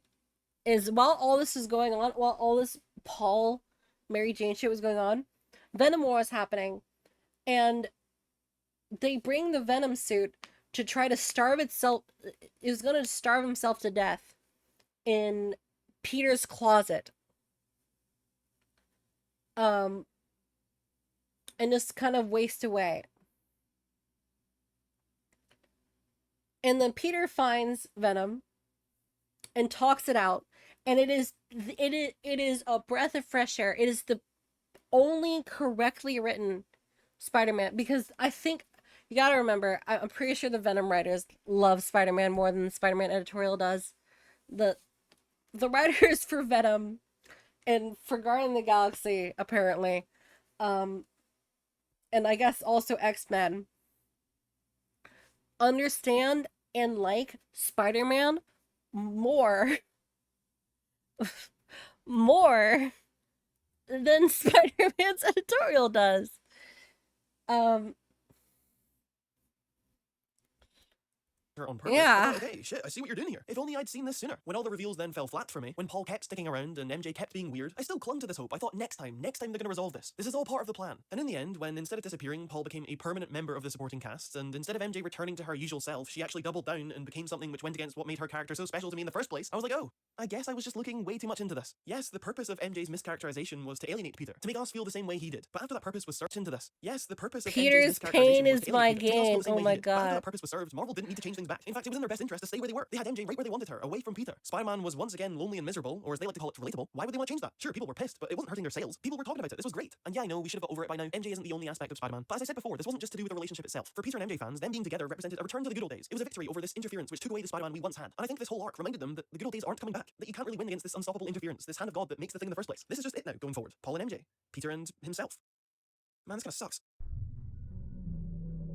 Now, the reason we're in this mess in the first place is because of relatability. Apparently, being married wasn't relatable enough. Peter's at his most relatable when he's depressed, when he's dating other people, when he has money problems, and blah, blah, blah, blah, blah. Now, Yeah, I for used to some think that reason modern it teens are was being not miserable all the hurting time their and never having a sales. life together. That's not relatable. That being stuck in an endless loop of progress and regression, barely maturing, getting older but not wiser, it just doesn't appeal to anyone. No one's seeing themselves in that. This is a critique you see all the time in videos complaining about modern Spider-Man. In fact, I'm sure I've said something along these lines before. But now that I think about it, having read this recent volume, I don't think I'd agree anymore. In fact, I think it's the complete opposite. I think the shit is deeply relatable. See, if Spider-Man is like a dream, a fantasy of a boy receiving powers and learning to be better, then volume 6 feels like the dream has gone on for too long. It's closer to being a nightmare. The comic wants you to live in this cold world where the love between Peter and MJ is nowhere to be found. Yes, there's comedy and there's all the quirky Spider-Man superhero stuff, but at its core, the story is rather lonely and bleak. The reader is taunted with the possibility of Peter and MJ getting back together. But after we're let down again and again, we begin to realize that, oh, this isn't just a dark spot in Peter's life that he'll eventually crawl out of. We're stuck here. It's an uncomfortable realization and one that evokes a feeling I'm sure a lot of people can relate to. You have nostalgia for the past, right? The good old days where life could be great and you felt like you had purpose and you were optimistic for the future. Okay, And then you look keep at where you're going. at now, and things are kind of the same, but not really. The people who you once saw every day are now faces you see every couple months, and they've got their own new lives with new people who you don't know and probably won't get to know. You can do your best to put things back to the way they were, but it's not really going to happen. You've grown apart. It's outside of your control. Of course, you have new people in your life, new faces, but they're not like the old ones. The connection isn't as deep there. You can't see yourself creating fond memories with them. And there are moments you think of where you had everything you wanted. You had the people that really mattered to you, and you just wish that time could have stood still. That if things could have just stayed like that, then it would have been perfect. But no, these moments passed you by. Eventually, you'll forget what those old times were like, and you'll just keep going, heading towards a future you have no real passion for. To be clear, I'm not saying that you have to have experienced this in your own life. Not to this degree, at least. I'm just being dramatic as fuck. But it's like how you don't need to have been chased by a serial killer to empathize with people in a horror movie. You can still relate to those feelings of directionlessness and just like bleakness, despite not being in that position yourself. If you're a long-time reader and you've seen Peter buckling under the status quo for the past decade, it's hard not to empathize with him. You can really feel that frustration and loneliness. It gets under your skin. It's vexing. One thing I really enjoyed about the marriage was the shifts in perspective between Peter and MJ. Peter would be out fighting a bad guy, and then we'd shift to whatever MJ was doing, dealing with her problems and hearing her side of things. But now with MJ being so distant, we're stuck with Peter, stuck in his shitty life along with him. And it's not just that Peter's suffering Constantly nonstop, because if you go back to stuck. the older comics, he was suffering pretty much every second. Spider-Man should Which means it means that the demographic for this comic is actually halved,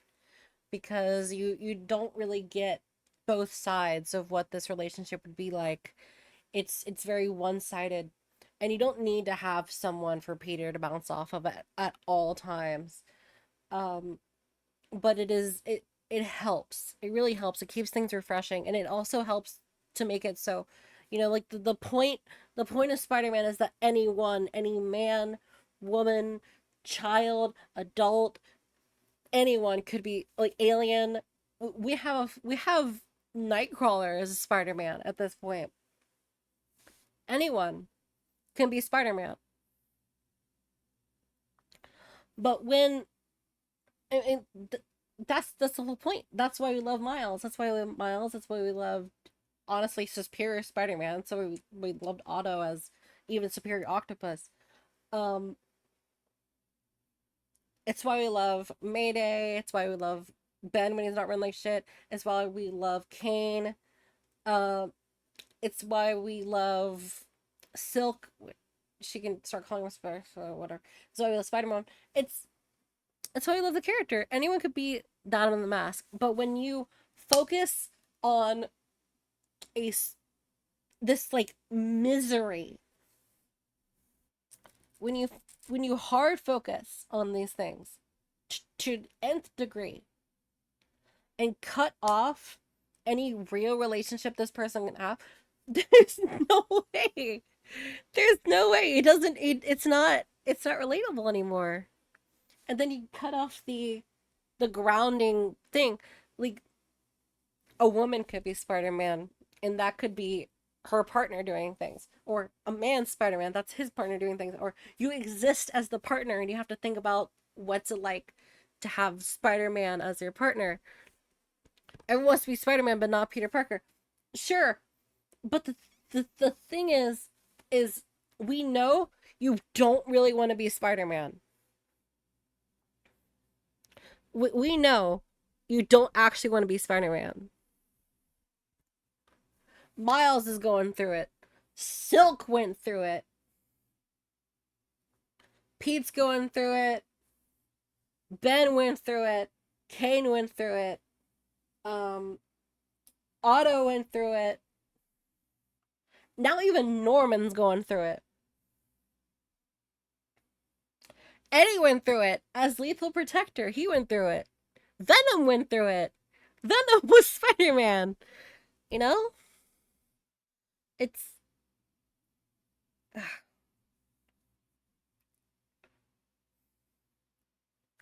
This is something I could honestly talk about for hours, but it is so late. So let's go ahead and finish it. But my point here is that removing this aspect not only kills relatability, but it removes a character that we can be grounded by. It removes a perspective that we can look through. It removes depth. It makes things less... It removes depth. You know, I yap about phrasing all the time. Not phrasing, framing all the time. It removes framing. It removes narrative framing. And it just doesn't feel good. You know? Like, am I crazy? Times, I think, no matter what stage in his life he's at. But there was Am the I assurance crazy? that despite the suffering, we were still going somewhere. Peter would reach new stages in his life that he could get excited for. What he lacked in the luck department was compensated by the joy of just being alive, being a human person who could grow and achieve things and fuck up things entirely, but be able to learn from it. He could become older and also wiser. Peter's life was tragic, but in a way that kind of gave you hope for your own future. Modern Spider-Man, on the other hand, is still tragic. It's still relatable, absolutely, but more in a way that makes you think, fuck, what's the point? I praised Peter's arc in part 2, him pulling himself out of that mess in the beginning, and that works in isolation. That might be satisfying for new readers, but for those of us who know about the past enough to predict the future, it's like, well, you're just gonna take all of that away from him later. None of this is gonna matter in the end, so what's the point? The only thing Peter has for certain is time. Unlike his movie or TV show or video game counterparts, he does not get an ending. He can't. He is trapped inside a medium that is designed to go on forever. And to see a character who once brought you comfort, who you once saw yourself in, now in that state, being killed by time just slow enough that he doesn't seem to notice, I don't know. Correct me if I'm wrong, but I don't think people pick up this series to get that feeling. Now, I'm sure to a lot of you this is sounding pretty familiar. If you watch a lot of Spider-Man videos, I'm sure you've already seen another video complaining about the same sort of thing, and its whole conclusion is that Spider-Man sucks now and it'll never be the same. I'm guilty of this myself, and it's not helpful. I've also tried to provide a solution to this, saying that yes, the current stuff may not be enjoyable for a lot of people, but we still have this older stuff. We can always pretend that one more day never happened and that Peter and MJ stayed married and just don't think about the recent stuff. And well, yeah, that kind of works. Delusion is a powerful thing. It's still not a good solution if you want to be active in the Spider-Man communities and get excited for new comics coming out. So instead, I've come up with a different solution, a different way of looking at things that I think is a lot more effective than just complaining all the time. This solution was inspired by a certain comic that came out recently, one that received a lot of praise and has given Spider-Man fans some much needed hope in these trying times. This comic is, of course, Oh Ultimate no Spider-Man way, it's Ultimate Spider-Man! Oh my god. He's about to make my exact point. It's him. He's him. Oh, they're about to make my exact point. Oh, let's see it. 24. Acceptance. In February 2023, in the midst of the Paul-ocalypse, Marvel Comics announced Ultimate The Invasion, a Paul-ocalypse? 4-issue miniseries with the word Ultimate in the title, leading people to believe that the Ultimate Universe, the reality destroyed during Secret Wars many years ago, was coming back. And that wasn't the only evidence guiding this theory. The Maker, featured on the front cover, had been working to restore the Ultimate Universe for years now, Thank you, suggesting that Maker. this new series would expand on this plan. He was going Thank to you. travel to this universe, and We we'd get like to see the the alternate Maker versions of these characters again. Fast for forward to this June, reason. Ultimate Invasion comes out, and it says, got ya, we've baited you, and they instead have Maker travel to a different universe, one we've never seen before. Maker then begins to reshape this fresh new world in his image, creating his own new Ultimate Universe. Using time travel, he systematically prevents most superheroes from receiving their powers, or manipulates them into joining his side so he can be the supreme ruler of this earth with no one to challenge him. Spider-Man never gets bitten, Daredevil never becomes Daredevil but is still like blind, so that still fucking sucks for him. Hulk is bald and is also like the leader of China. Honestly, this is the best thing I've ever read. This miniseries was also a jumping off point for Marvel to create a whole new lineup of comic books. It spawned a number of new titles set in this fucked up universe where Maker rules supreme. And so, just like the original Ultimate Spider-Man came at a time when the main series was less than amazing, this new Ultimate Spider-Man does the same, providing a positive alternative for those sick of the current stuff. This new series follows an adult Peter Parker who is living his Yeah, life wow, powerless, and unaware of it's the great things good. he was supposed to Who would have achieve. He has a thought? wife, Mary Jane, and 2 kids. You have no idea how many times I smug smiled when he talked about something the video was about to talk about. Wow. That's pretty crazy. That's pretty crazy.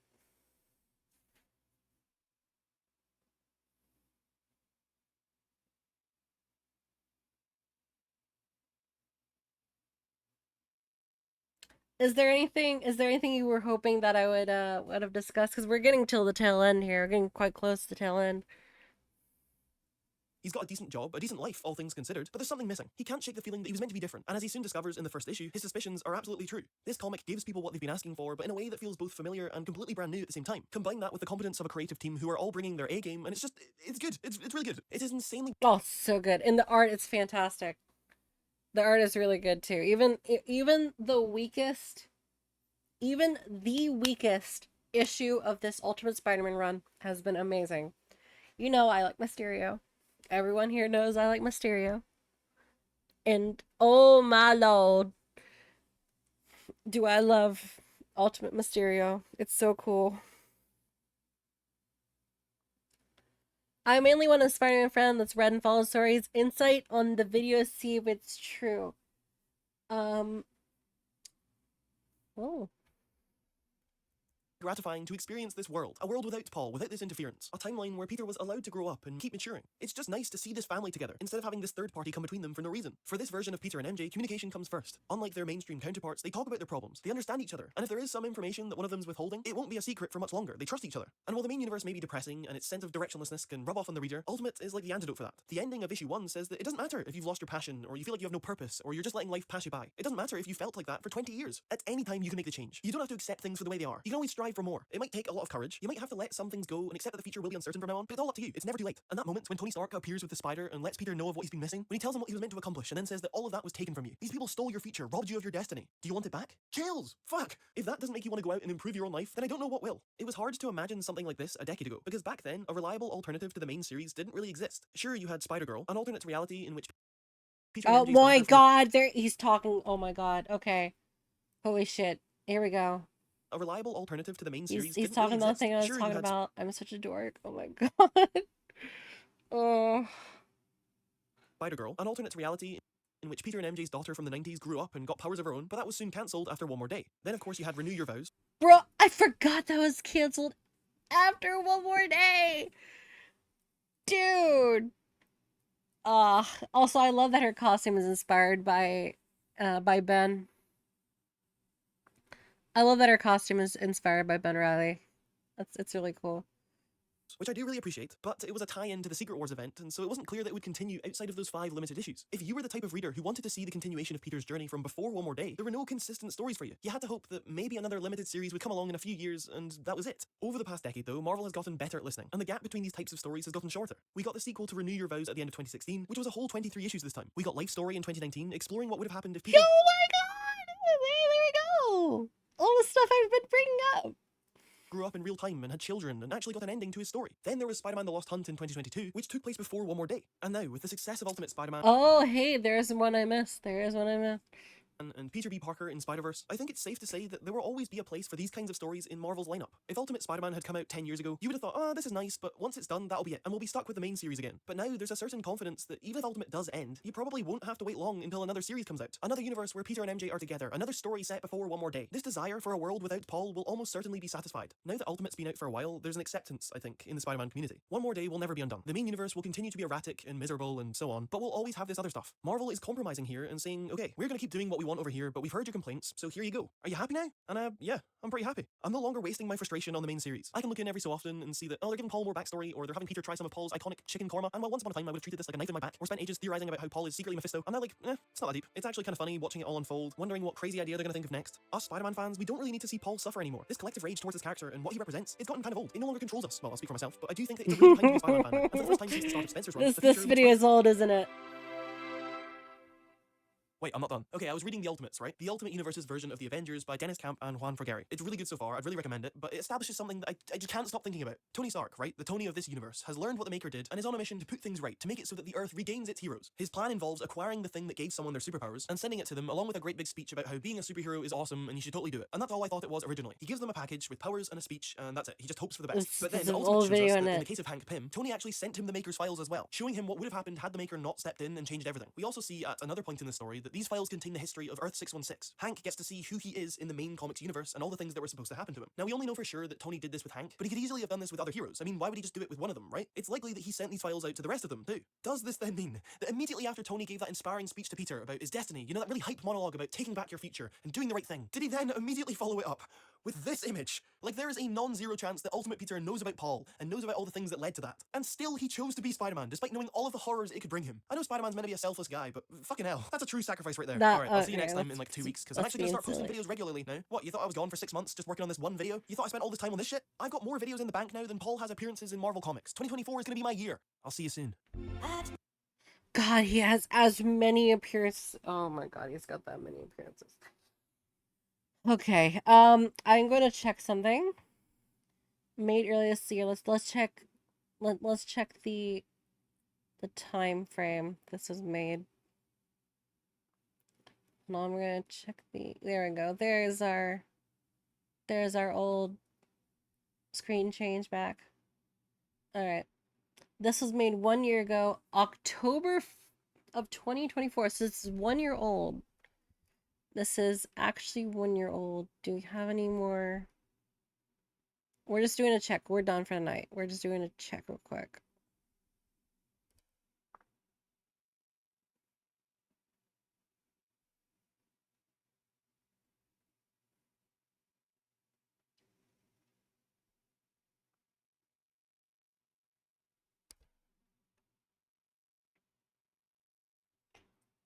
Paul is gone. All right, I just want to show you guys. I just want to show you guys this. You guys have to see this. Hey, bro, they did it. The Mad Lads actually did it. They didn't kick this ninja to the curb, fam. They didn't kick them to the curb, fam. They said she broke up with Paul, fam. Good. Oh yeah, yeah. See, let's. It'll ever bring him back in a Spider-Man storyline ever again. She said. But sometimes you got to have that conversation, Paul. You got to rip off the Band-Aid. I know you went and said all that. Think about it. It's about us. Open my eyes. Wish I could run. I'm breaking up with you. There we go. Let's go. Let's show you guys the 2-page breakup spread. There's God rays. There's God rays. I had to show you guys this. I had to show you guys this. Out of everything that the Venom run has done to us, that the Venom run where Venom looks like a Ninja Turtle has done to us, we got this. We got this. We got Dylan. We got Dylan Brock talking the maddest shit about Paul. It's super funny. Then we got Paul's weird actions finally acknowledged. Oh. Everyone say it together. If no one got me, I know the Venom writers got me. I know the Venom writers got me. We love them. We love the Venom writers. Anyway.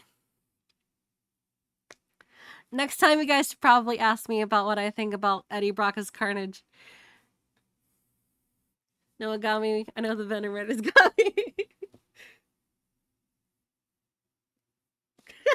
You did actually mean you guys do it. Thank you.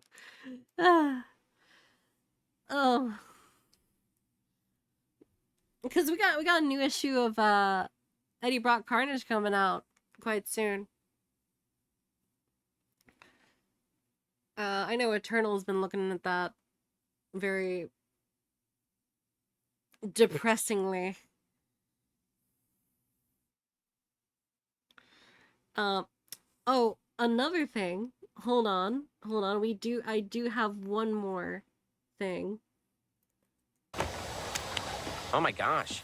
Yo, guys, it's me, Charlie. Hey, did that guy just turn into sand? Yeah, what was that? Peter reject Mary Jane.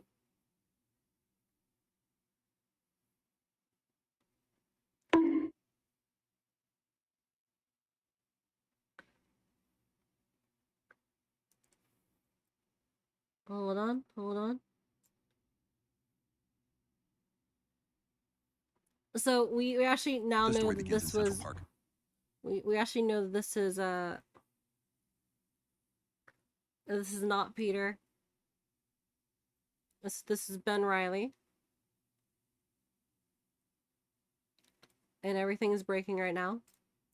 Because I'm tired and I'm kind of having a hard time piloting this ship.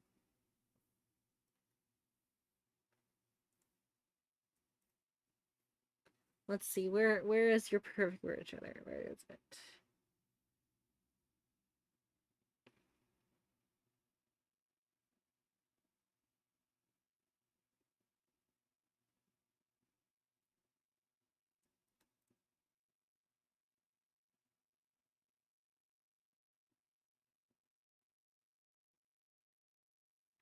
Alright, here we go.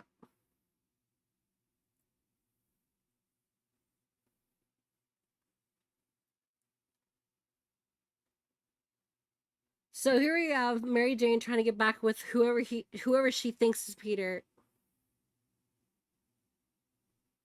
After Peter basically the actual Peter almost got murdered by this like Hellgate guy.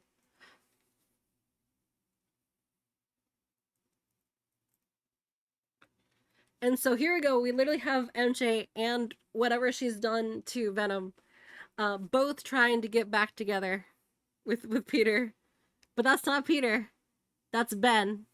And honestly, this is something that Venom should know, is that Venom should immediately know whether or not it is Ben or Peter, but we're not going to talk about that. Now there's MJ and Venom. And just watch the absolute movement that Ben does.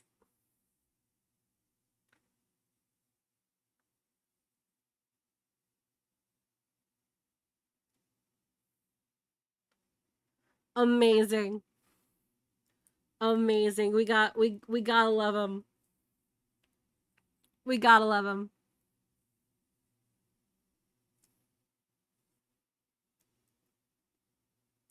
But now he's kind of like working and doing like weird stuff, and this is the Norman suit.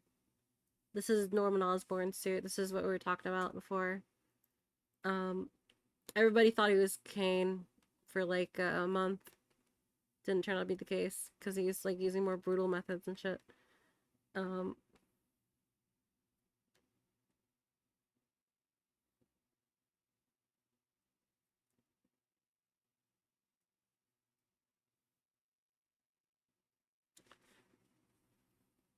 And like Ben's just trying to progress Peter's life, trying to progress his career. He's filling in. So yeah. You are now caught up. You are now caught up to the Spider-Man experience.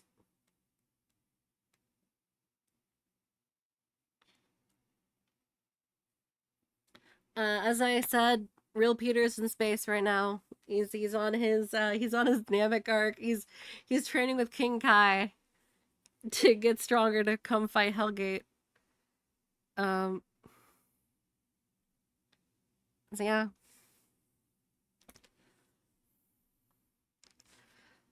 Thank you all for joining tonight.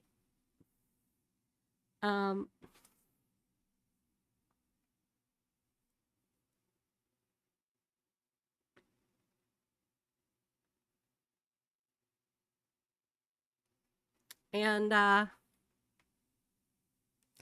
give your local Spider-Man friend a hug. They've been going through it. Yeah. Next time, ask me about what I feel about Carnage and One World Under Doom. This video is great. I don't remember who recommended this one, but this was fantastic to talk through. This was amazing to talk through. I had so much to say. But for now, I'm gonna get a snooze.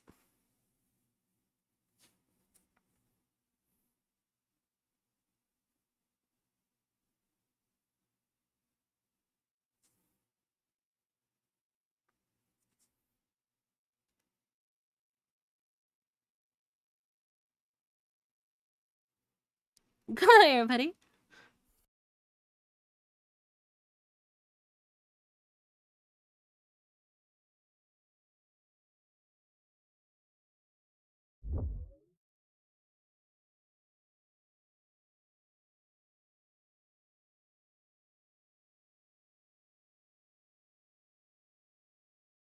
Oh my gosh. Yo, guys, it's me, Charlie.